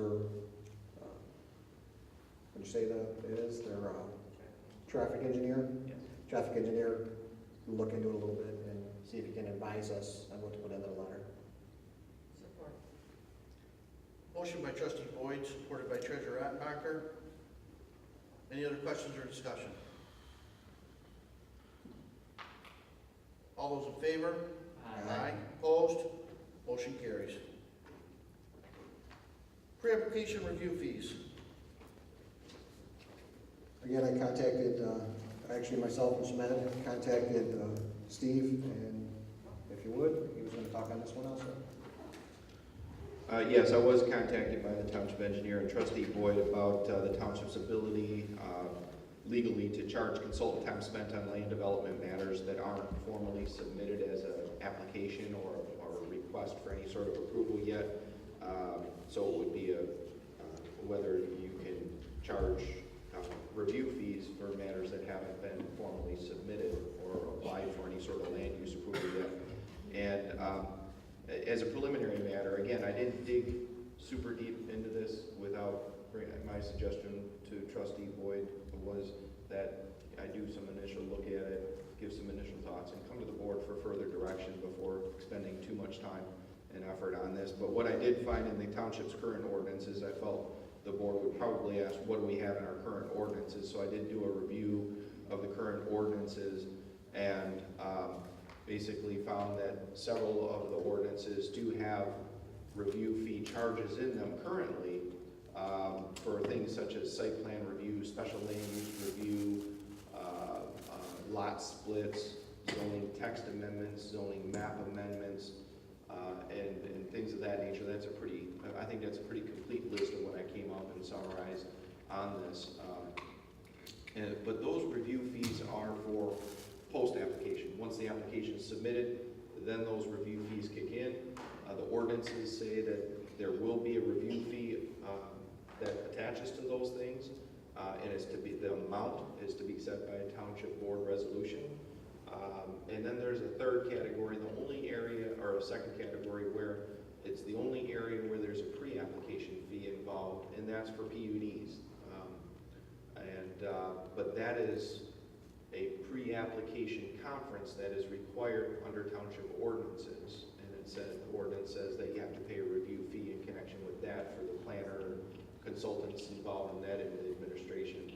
That's as close as the current ordinances come with regard to pre-application fees, based on my real, not overly thorough research. So if I miss something, and maybe Mr. Birchler knows something by heart from the old ordinances, but I think I got most, if not all of them, and I didn't see anything covering pre-application fees other than that PUD matter. So if the board, again, this comes back to another policy question for the board. I guess the policy question can be stated, does the board want to put into place some level of review fees that are charged for consultant reviews and other administrative costs if a landowner or a potential landowner approaches the township with a proposed project but is not ready to formally submit yet or apply yet? And my answer is legally, I believe that you can do that. I think it's within your discretion to do that. It has to be a reasonable amount that is charged, and it would have to be done by way of an ordinance. And again, the ordinance would typically provide that the fee amounts would be established, the actual amounts would be established by resolution adopted by the board. But we're looking at preparing an ordinance for those purposes, and then followed by the resolution of the board if the board wanted to go forward with this. It is, again, it's a policy question. Is this something the board wants to do? Are there reasons not to do it? Are there reasons to do it? And that's for the board to deliberate. But as far as I'm concerned, we could put together an ordinance for these purposes if the board wanted to proceed. Could the ordinance be, instead of like a flat fee, but to cover, so it's pass-through? Yeah, I do believe that it could be, but I think you're going to want to spell that out clearly in the ordinance or the resolution that adopts it. There may be some flat charges, there may be some as you proceed charges, and the question is, obtaining payment for them and so on and so forth. That may become an issue, but that's something that I understand the township deals with already. Mr. Joppi, how do you define them? How do you specifically define them prior to a review? How do you specifically define themselves? If I come and I want to ask a question, I'm going to be charged for it? Well, that is something that I would be looking to the board for some direction, exactly what is it? This is kind of what I'm getting, is that we want to charge people to come here and use our services. We want to charge them right away. We want to start charging, and here we're trying to entice business, get them to the review point, which then we'll charge them, but charge them out of the gate for any of our costs. Is that what's being said? The big issue, the concern that we had, that I had, I assume some of the other board members also, were spending thousands of dollars on engineer and or planning fees, and there's a potential that these people may not come here, may not build here, and that money is not recoupable right now. The money is gone. And why should taxpayers have to front that money for a business that might want to come into the township? And I understand you want to entice businesses, but why should we, as taxpayers, keep spending money that we may potentially never get back? Well, my question, I'll flip that around to you. My question is this: when somebody comes, you say, hey, this is us, we're going to charge you to meet with you. We're going to charge you to come here before we even start anything to talk to you. Because I see no other option other than that. If you're using the engineer or the planner, then yeah, I guess so. To come here and talk to you or another board member, no, of course there's not a charge for that. To come here and talk to the assessing department, no, there's not a charge for that. I would assume that's how you get the ball rolling. But once you get to the point you're going to start using the engineer or using the planner, somebody has to pay for it. I can say this: I have no knowledge of any community in this state that charges prior to any type of review, that charges somebody that wants to talk to a planner or an engineer about coming to a community. I have no knowledge of anybody doing it. If anybody does have knowledge of that, I'd be happy to hear about it. Well, the biggest thing is, it's, Wait, Mr. Bird, I'm sorry, Jody, Mr. Bird's. I'd be happy to chime in on this. If you could, please. You know you're not on the payroll yet. It's all free today. You're not gonna take it while you get it for free, right? There are a lot of communities that have pre-application fees. The way that those are typically handled is that they are optional to the developer. If he wants to have that pre-application meeting with the township planner, or wants to have that pre-application meeting with the township engineer, and is going to be incurring costs for the township by having that person come over here and meet with them, then they can voluntarily ask to do that and pay a reasonable fee for that. That does not mean that the township doesn't have the ability to pick up that cost when they want to, where they've got a really live, hot prospect, quality development that they want in the community. You don't have to necessarily. Is there anybody doing that around here, around us right now? That's my question. I believe, I know Shelby Township used to have that sort of an arrangement because we worked for them a number of years ago, but most all of our clients have some sort of a pre-application fee for an applicant who requests a pre-application meeting with the planner or the engineer or both, because they essentially want to pick our brains. You know, it's absolutely. I mean, to a certain extent, there's a lot of design by review that goes on in the world where they want to come in and find out what they think the planner and the engineer might approve before they put their plans together, and there ought to be fees associated with that. correct me if I'm wrong, I can understand if a developer comes in and wants to sit for one meeting, but when it becomes a problem is when it's numerous, when it continues to go on. And we've had 2 situations like that a lot of money was spent, and one of those projects is not gonna happen. It's done. And You also need a way to sort out the fishing expeditions. There's a lot of fishing expeditions that go on. And to a certain extent, you need to be able to weed those out by not encouraging people to come in with requests for information on something that they have no intentions of going forward with. They're just sort of testing the waters. Well, You know, if somebody's just taking your temperature. request for information is one thing, which is one meeting. Request for help me with my project here by having our professionals work on it is another story. And I agree, but I disagree with you, Mr. Mercer. If someone's coming here testing the water, whatever, I say come. let them see that we're gonna be more than willing to bend over backwards within reason, within our ordinances, to help you come to our community, to help you come in here and start your company, whatever. I think it sends a clear message that, to me, it's the path of least resistance and cost. For most builders to develop, that's what they look for when they go to certain areas. As I mentioned, the township can always decide that they'll pick up the tab for that when they want to, but if you set it up as an option that's their option, you can always have it there so that they can ask to meet with your engineer or ask to meet with your planner, and they understand that there's a fee associated with that, and they're willing to pay it. And most good developers are happy to have that opportunity, even though there's a small fee attached with that, because they get a lot of good information out of it. I've never met a developer that likes to pay a fee of any kind. Well, And I think you'd agree with me. They all. I'll I agree with you all, understand the cost of business, but- although I've seen them write checks for, six-figure numbers after trying for 20 minutes to convince the community to pay that $100,000. The two situations I think that brought this up were ones that still have not come to sign up for the planning commission. We haven't seen either one of them, and like I said, I already know one of them is a done deal, it's not gonna happen.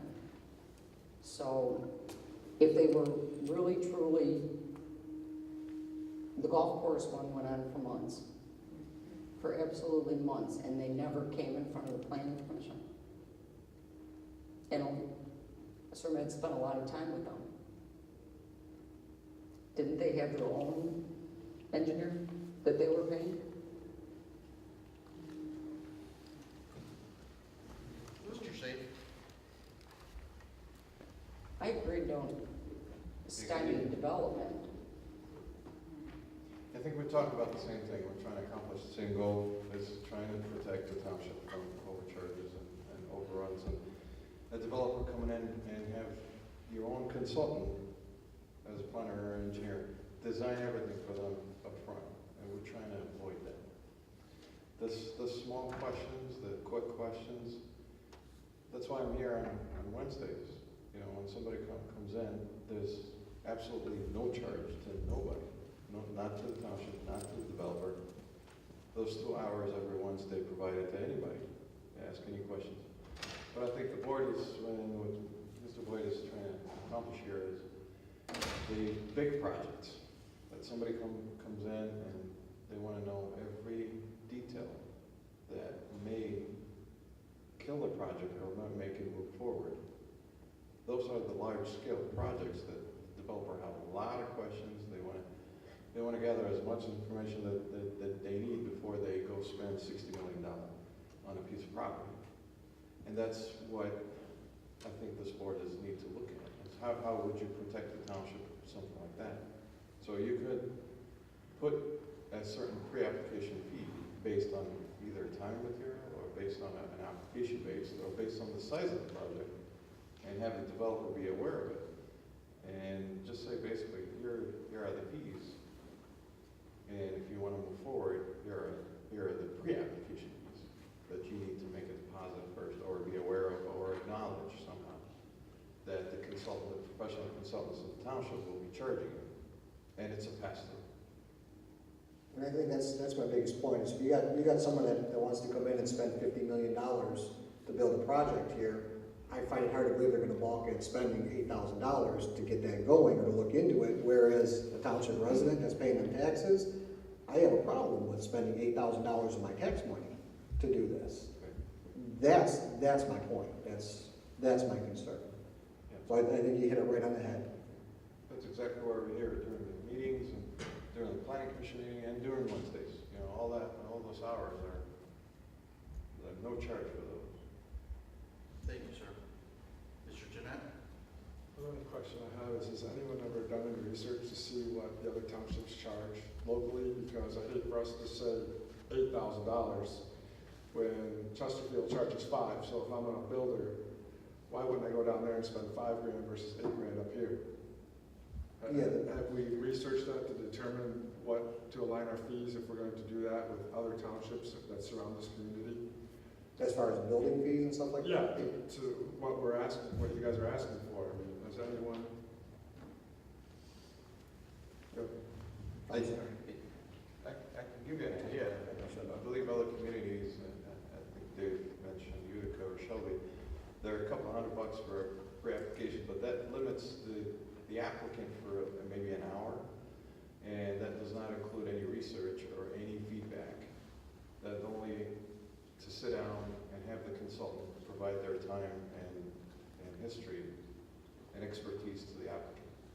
And that's very limited. Yeah, I'm just saying, you're engineer, you're the planner, they call, they tell them, I'm not answering any of your questions till No, we have our meetings or pay for it. You just I don't can't think the do that. intent is that. My opinion. Because we do get calls, and I do get numerous calls, and I answer them, and spend 10 minutes or 15 minutes. I can't charge for that. I mean, it's Well, you just can that. also tell them, I'll come in on Wednesday and I'll give you an hour. Or that, I mean, exactly. and that's why, on top of that, to also send you out and add more fees onto that, when they do have the option to come here and do this at no cost. Correct, It doesn't make sense that we're spending money sending you out there when they can come here and do it for free. correct. And I think there were good intentions of those two projects, having my time spent, and the other consultants is, you want to welcome big projects, because that helps the township. But again, there's a line that you have to draw and say, we cannot help you anymore before you formally submit or be liable for some of the fees.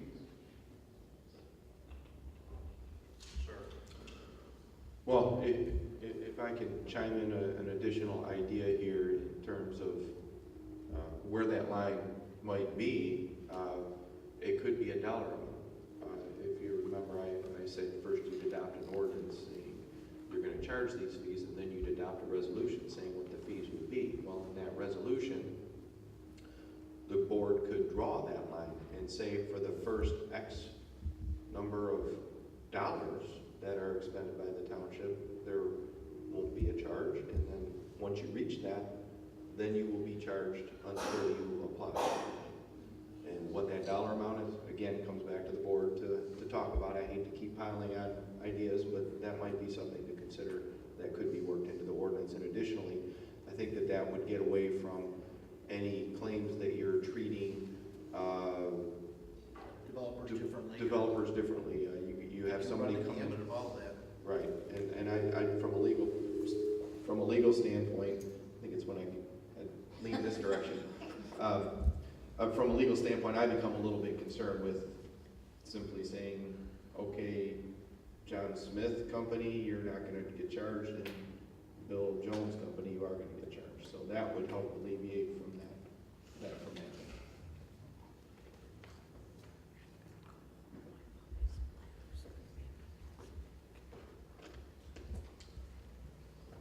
I'm on the fence on this one. I understand both sides of it, but the thing is, how long does someone continue to talk and utilize our professionals before they take the leap and file with the planning commission?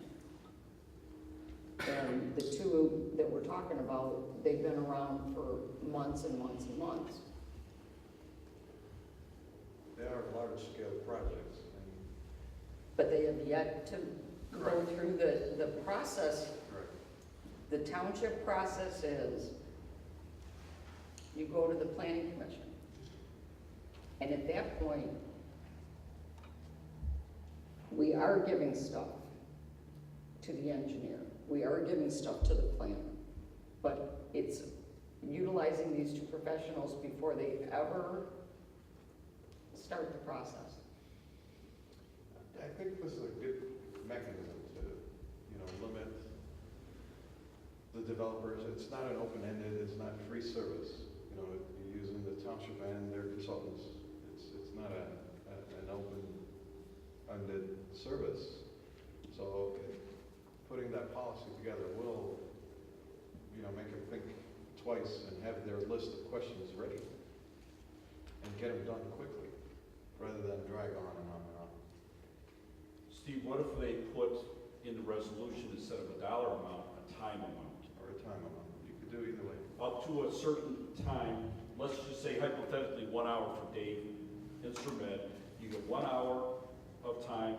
The McLaren, we met, we had all the department heads there, we had the planner there, we had the engineer there, and that was 5, 6 months ago. We haven't heard back from any of them since. Any site plan, pre-approval. If we gave them for an hour hypothetically, we're gonna meet with you, we'll give you an hour. Any other pre-application, the cash register starts, the time clock starts. An hour? Give them an hour. We only spent about an hour with McLaren. I understand. But And then after that, I'll be the first to tell you that won't cut it. okay, but after that, then they can start paying the fee, because we just got done talking about all the fees and how much money we paid Dave over all those years. Well, here, we've got to have some type of balance. We all know that. That's a Just my perfect, 2 cents. perfect example. Because they requested the meeting, we're here on Wednesday, there was no charge to the township for that time, and all the department heads were there. And then I received several calls after that, and numerous emails, and I finally said, I can't answer any more questions, because I'm not authorized by any board member to move forward. So you developers need to either submit formally or request our assistance formally, either way. And it's been silent since then. So they are working on their details. We don't know when they're gonna submit. But you have to balance when you start welcoming development, and when you be firm with them and say, okay, this is where we draw the line. And right now, we don't have that. There's no limit.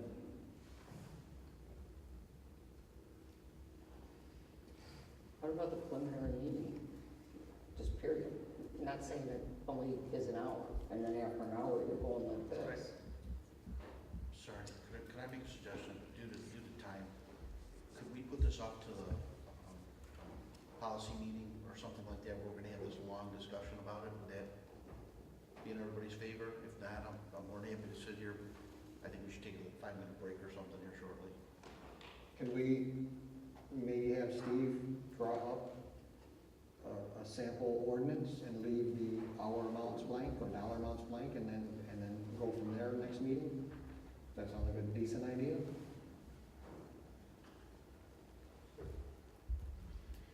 Another way I've seen it before is the board adopted an ordinance that specifically says the language, and then the fee structure will be on a separate document referenced by that ordinance.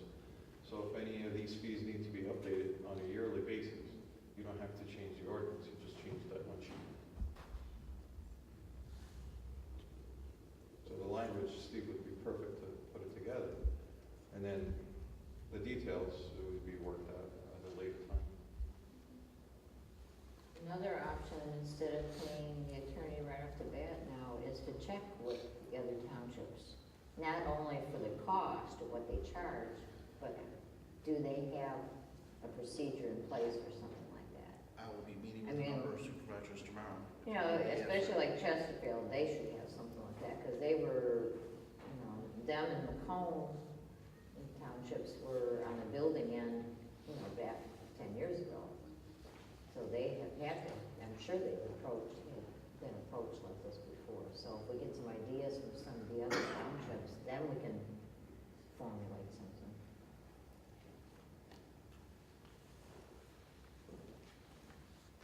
I think I'm comfortable with that.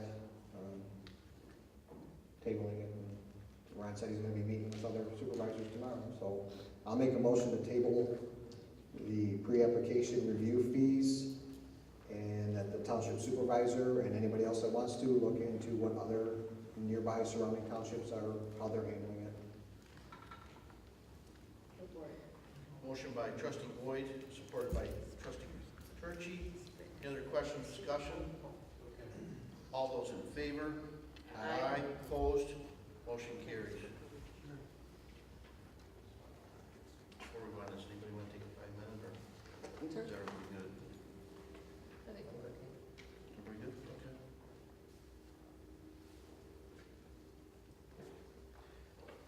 Valak Retirement Plan and Service Distribution Amendment Request. I'm going to speak on that. Last month, we had to, we do with Nationwide, we have Nationwide, we also have VALIC for our pension and our deferred comp.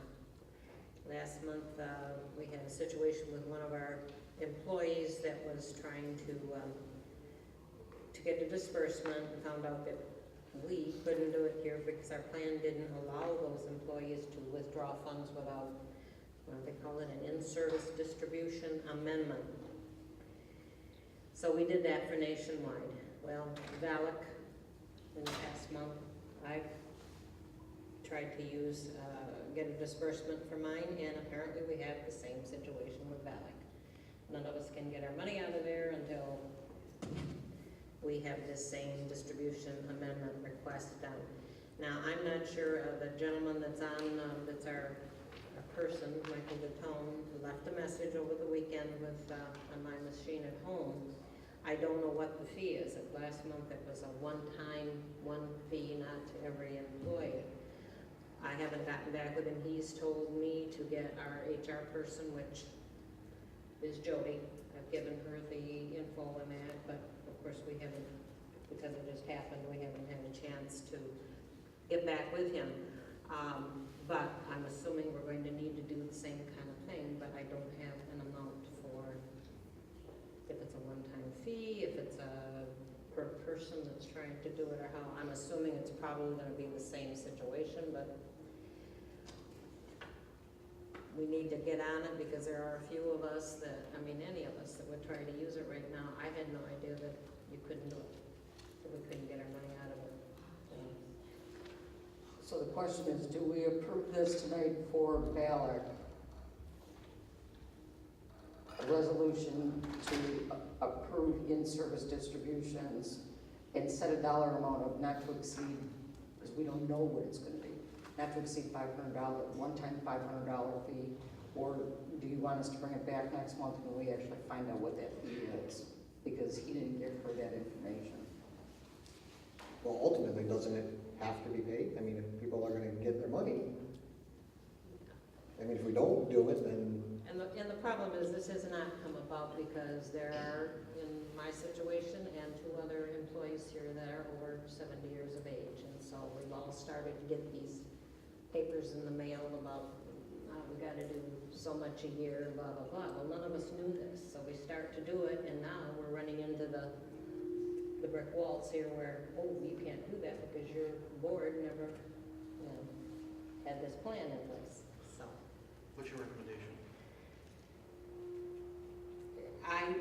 Because it's me, I don't want to be the savior, I mean, but I think somebody else is gonna run into the same problem, and we need to get it taken care of.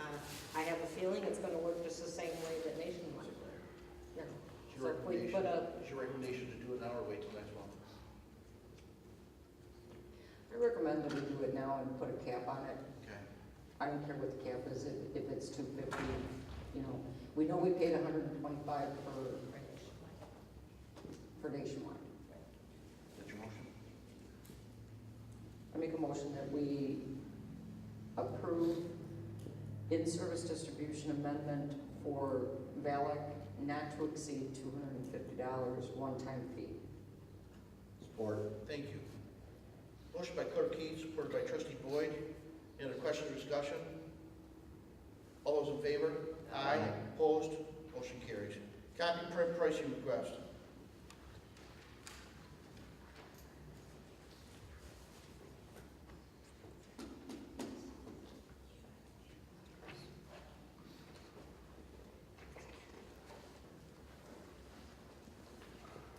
Can I?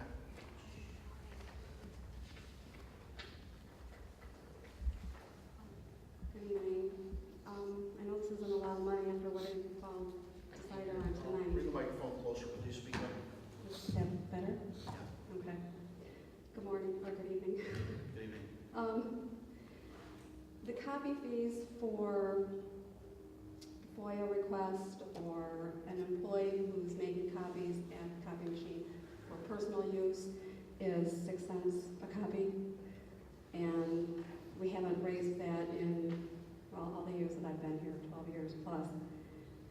And I just called Staples, the store, and asked how much is it to make a copy, black and white and color, 8.5 by 11 and 8 by 14. And you see in front of you, it's either 11 or 13 cents, depending on the size. We don't have the capability to do color, but I got pricing on that too, just in case, down the line. If you choose to increase that. Basically, it's double what we charge now. Well, it's 6 cents, well, almost. Yeah. Well, Averaged out. I mean, it would have to go in the policy manual to change. Basically, you check on what current pricing is, based on what we charge. You Yeah, see the I didn't discrepancy. start making all kinds of calls to everybody because we're just talking a few cents here. And I didn't feel like spending an hour or longer trying to contact different companies. Questions? But if you want me to call more places, I will.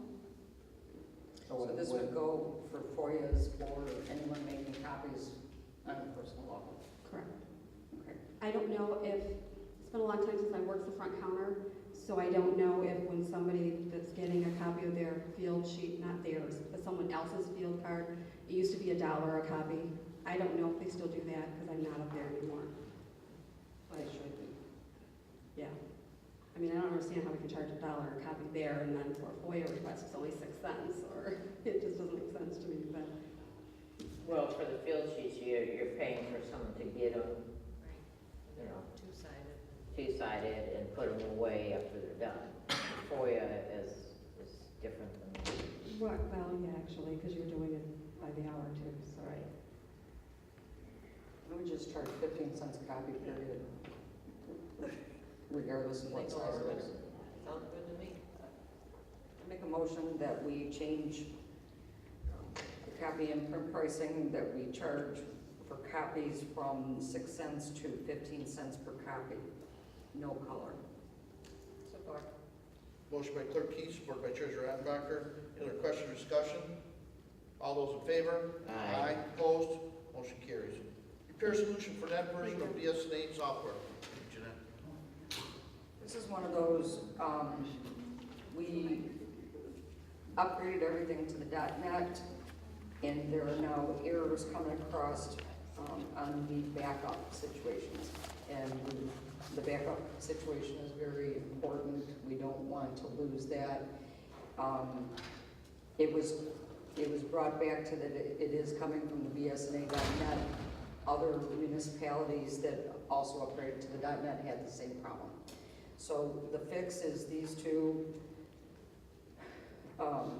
upgrades, and it's a total of $1,388, one-time fee. Okay. Any questions? What is that with 1 year? Is that a guarantee? Yeah, that's one. Okay.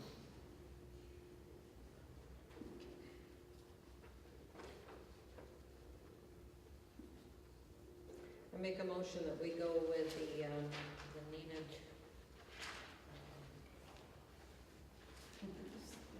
software, I guess, to correct the backup errors caused by our upgrade to the net version of BSA at $1,388. Support. Motion by Treasurer Attenbacher, supported by Trustee Boyd. Any other questions or discussion? All those in favor? Aye. Opposed? Motion carries. Request for proposals for Township Engineer. You forgot the Michigan Township Association. I'm sorry, I apologize. 2014 Michigan Township Association Conference request. This is a yearly thing. It's something that the board members, it's beneficial to them and to us in our jobs. So I make a motion to open up the MTA Annual Conference and Expo that happens in January of 2014 to any board member that would like to attend. Thank you. Support. Motion by Clerk Key, supported by Treasurer Attenbacher. Any other discussion? All those in favor? Aye. Opposed? Motion carries. Request for proposal, sorry. And I would just like to say, I do not plan on going to this one, so. Request for proposals for township engineer.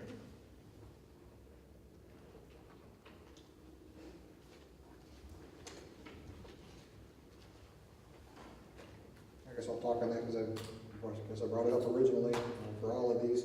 We're finished with the planner, and the plan was, for the lawyer and the planner, and the plan was to do all three. I'm not sure exactly how we go about it. I looked through some of the past minutes trying to find exactly how we did it 4 years ago, whether it was the supervisor's office or the clerk's office that put out the RFPs. And I really couldn't find anything specific on that, so I don't know if anyone remembers how you guys did it. Who put it out there and how long we gave. I don't believe it's 4 years ago. Sir Med, when did we change to Huron? Exactly. Has it been 4?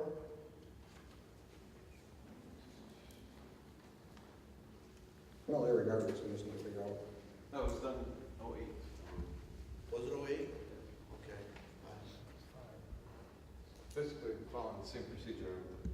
The other consultants advertise for it, receive proposals, and you go through the interviews and. Right, I just didn't know which office. Oh, the Put it in the supervisor, paper. the supervisor office. That's what I They figured. did that.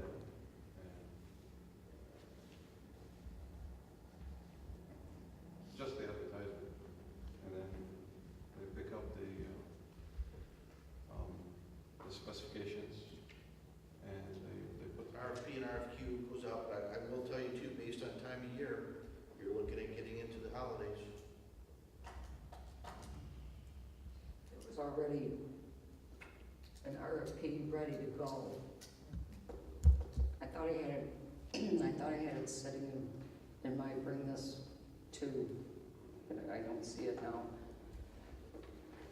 But there was all, there was one. We have the existing RFP from before, if you'd like to change the date on it, we can do so.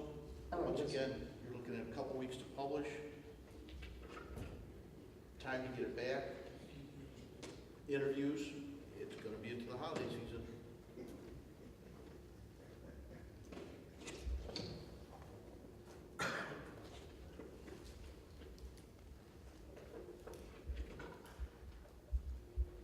Well, if we got it in the paper, we'd probably want to do two, what do we do, 2 Sundays for the other ones? 2 weeks. So, I mean, if we did it right away, it would be the 12th and the 19th. Give them 2 weeks to get them back. We can get them back by the 1st or the 8th. And we could do interviews at the December meeting, December 2nd.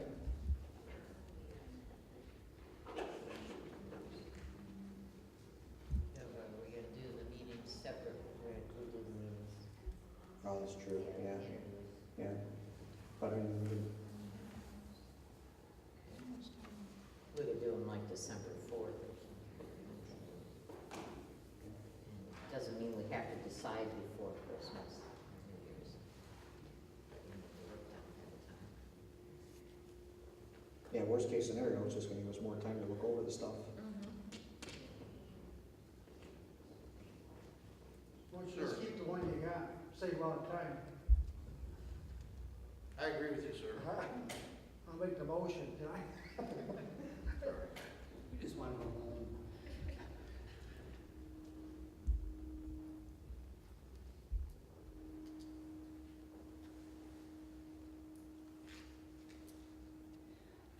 What if we tabled this until the November meeting? Put it in the paper in the middle of November. Have the deadline in January. Giving them, I'm okay with that. and then. We have an engineer, it's not, you know, it's not like a plan, we had to finish it, I mean. I have no problem with that. Right, exactly, and I know there's already an RFP that was handed out when we first talked about this, so I just don't have it with me, and I don't feel comfortable making dates and without seeing the paperwork in front of me. make a motion that we table the request for proposal for township engineer until the November meeting. Support. Motion by Clerk Keith, supported by Trustee Boyd. Any other question or discussion? All those in favor? Aye. Opposed? Motion carries.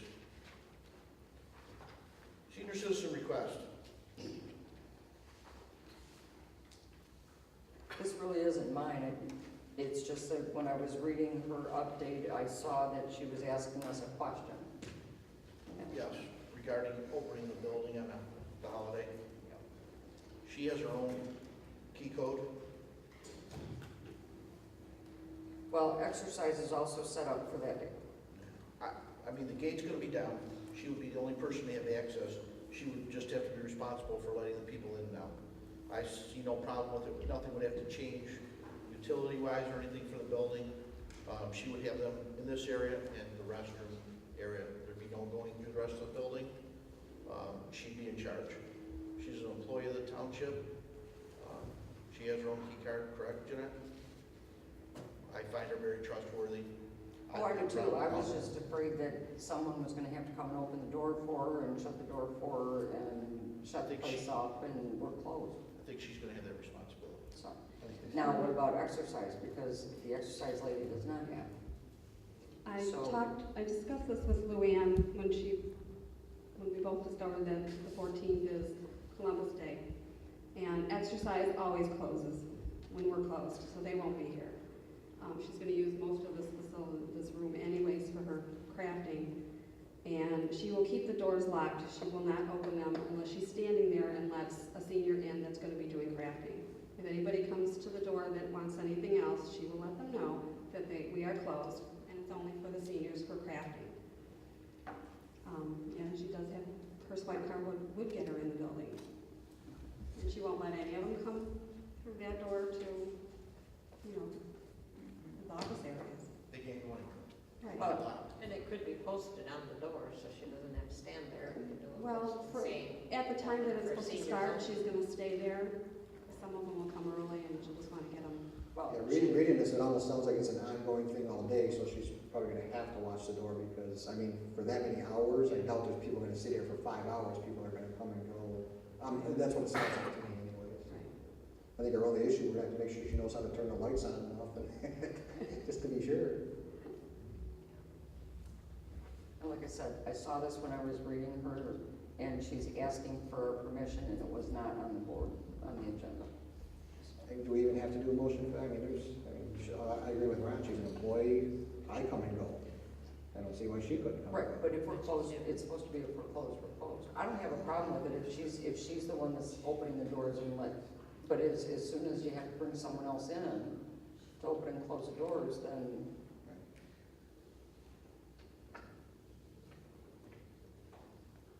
Make a motion that we approve Luann Kendall to do the craft day on October 14th from 11 till 4. Support. With Luann taking the responsibility of locking up at the end of the day and whatever. Support. Motion by Clerk Keith, supported by Trustee Boyd. Any other discussion? All those in favor? Aye. Opposed? Motion carries. Thank you. Township response letter to county executive's letter. Aaron Jaffe.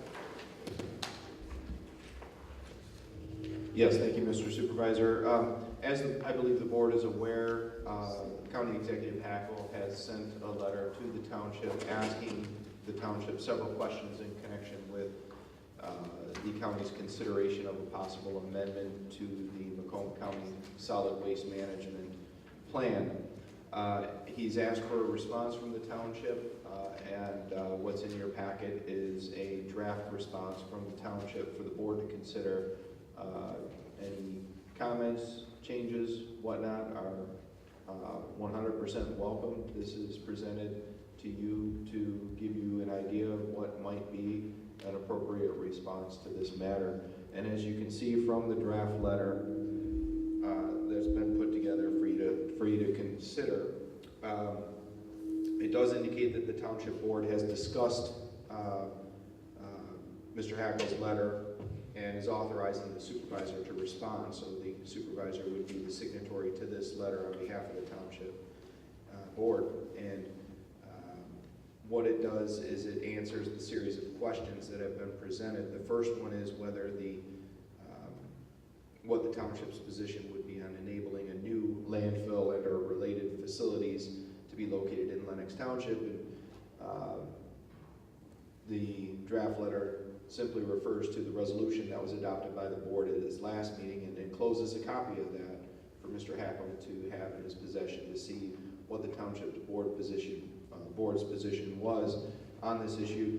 Didn't seem as though it was necessary to restate that all in the letter. Simply attaching that resolution would cover it aptly and fully, I felt. So that's why we simply referenced that in the draft letter. And then he also asked whether what the township's position would be with regard to allowing a new landfill facilities anywhere in Macomb County. And with respect to this, Mr. Hackle has indicated that there is currently sufficient capacity both at the existing Pine Tree Acres landfill and the other counties to which the Macomb County is authorized to transport solid waste to satisfy the 5-year and 10-year capacity requirements of the state statute. And this letter simply indicates that the township agrees with that conclusion, and also notes that there has been no request from the Macomb County community to amend the plan, and that the DEQ is not requiring the plan to be amended at this point, which are also points that Mr. Hackle made in his letter, and the board would be indicating, if it likes this draft letter, would be indicating that it agrees with. Lastly, he asked whether the township would be interested in being a host community for a new landfill or in expanding an existing landfill. And the draft letter indicates that the township already hosts a major landfill in its community, and refers again to the resolution and the responses to the original questions that were asked. And with regard to whether the township would be interested in expanding an existing landfill, I think this, the only landfill in the county, of course, is Pine Tree Acres, and so I think this is pointed in that direction, and this letter would indicate that the township would be willing to, would be in the position of carefully reviewing and considering and providing input on any such future expansion, and that it hasn't made any determination at this point in time, but would review it at such time that it came forward. So that's, in summary, in a nutshell, not a very small nutshell, what this is all about and what the draft letter says. I thought it would be of interest to the public as well to hear a little bit of a description of what's going on here. And just to summarize, would you like a new landfill? Would you like it in your backyard? No. That's the question to all the communities in Macomb County. That's it, point blank. Correct? Yes. Thank you. Much smaller nutshell. Thank you. Okay, so my question is, would this be more if we were all signing it? You certainly could. I did see one other community that presented a response, and I believe that came from their township supervisor. It is referencing that the township board has directed the supervisor to send this letter, so I think in essence, without all of you signing it, it is saying that you have all. I just wonder if they saw 5 signatures on the bottom, if they went, okay, we know how they feel. That's all. Who drafted the letter? Did you draft it? I prepared this preliminary draft for the board's consideration, yes. That's why I can't understand half of it. No, it's, no, I was just, like, parts of it, I felt like I was reading, I think you did a good supervisor job. reading his letter. You know, Very- there's a couple of phrases that were exactly the same, so you must have wrote it right after you read hers. Very well constructed. Well, I did include the same concept in the first part of the letter because I thought it was a good concept in terms of the facts that were laid out in the letter from the county executive. Relying upon those, they seem to be accurate, and so I followed that pattern. The only thing that I'm not really seeing, and maybe I'm just missing it, in the paragraph that starts, finally asked if we have any interest in being a host community, it doesn't address that we have no interest in being a host community to a new landfill. It just says that we have no interest in expanding the current landfill. If I may, Mr. Supervisor? Yes, sir. I think in the second sentence, it references that the township already hosts a major landfill and that the response to the first part of the question is provided above, referencing the resolution that's been passed Okay. by the board with regard to Gotcha. a major landfill. Now it makes sense. Okay. I have no problem with the response letter. Nope, I like it.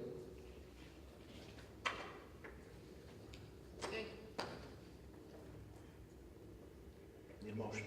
What was that motion on my part with it? My feet, go ahead. I make a motion that we approve the response letter to the Honorable Mark Hackel. Support. Motion by Clerk Keith, supported by Treasurer Ottenbacher. Any more questions or discussion? All those in favor? Aye. Opposed? Motion carries. Public comment? No public comment? Motion. Motion to adjourn.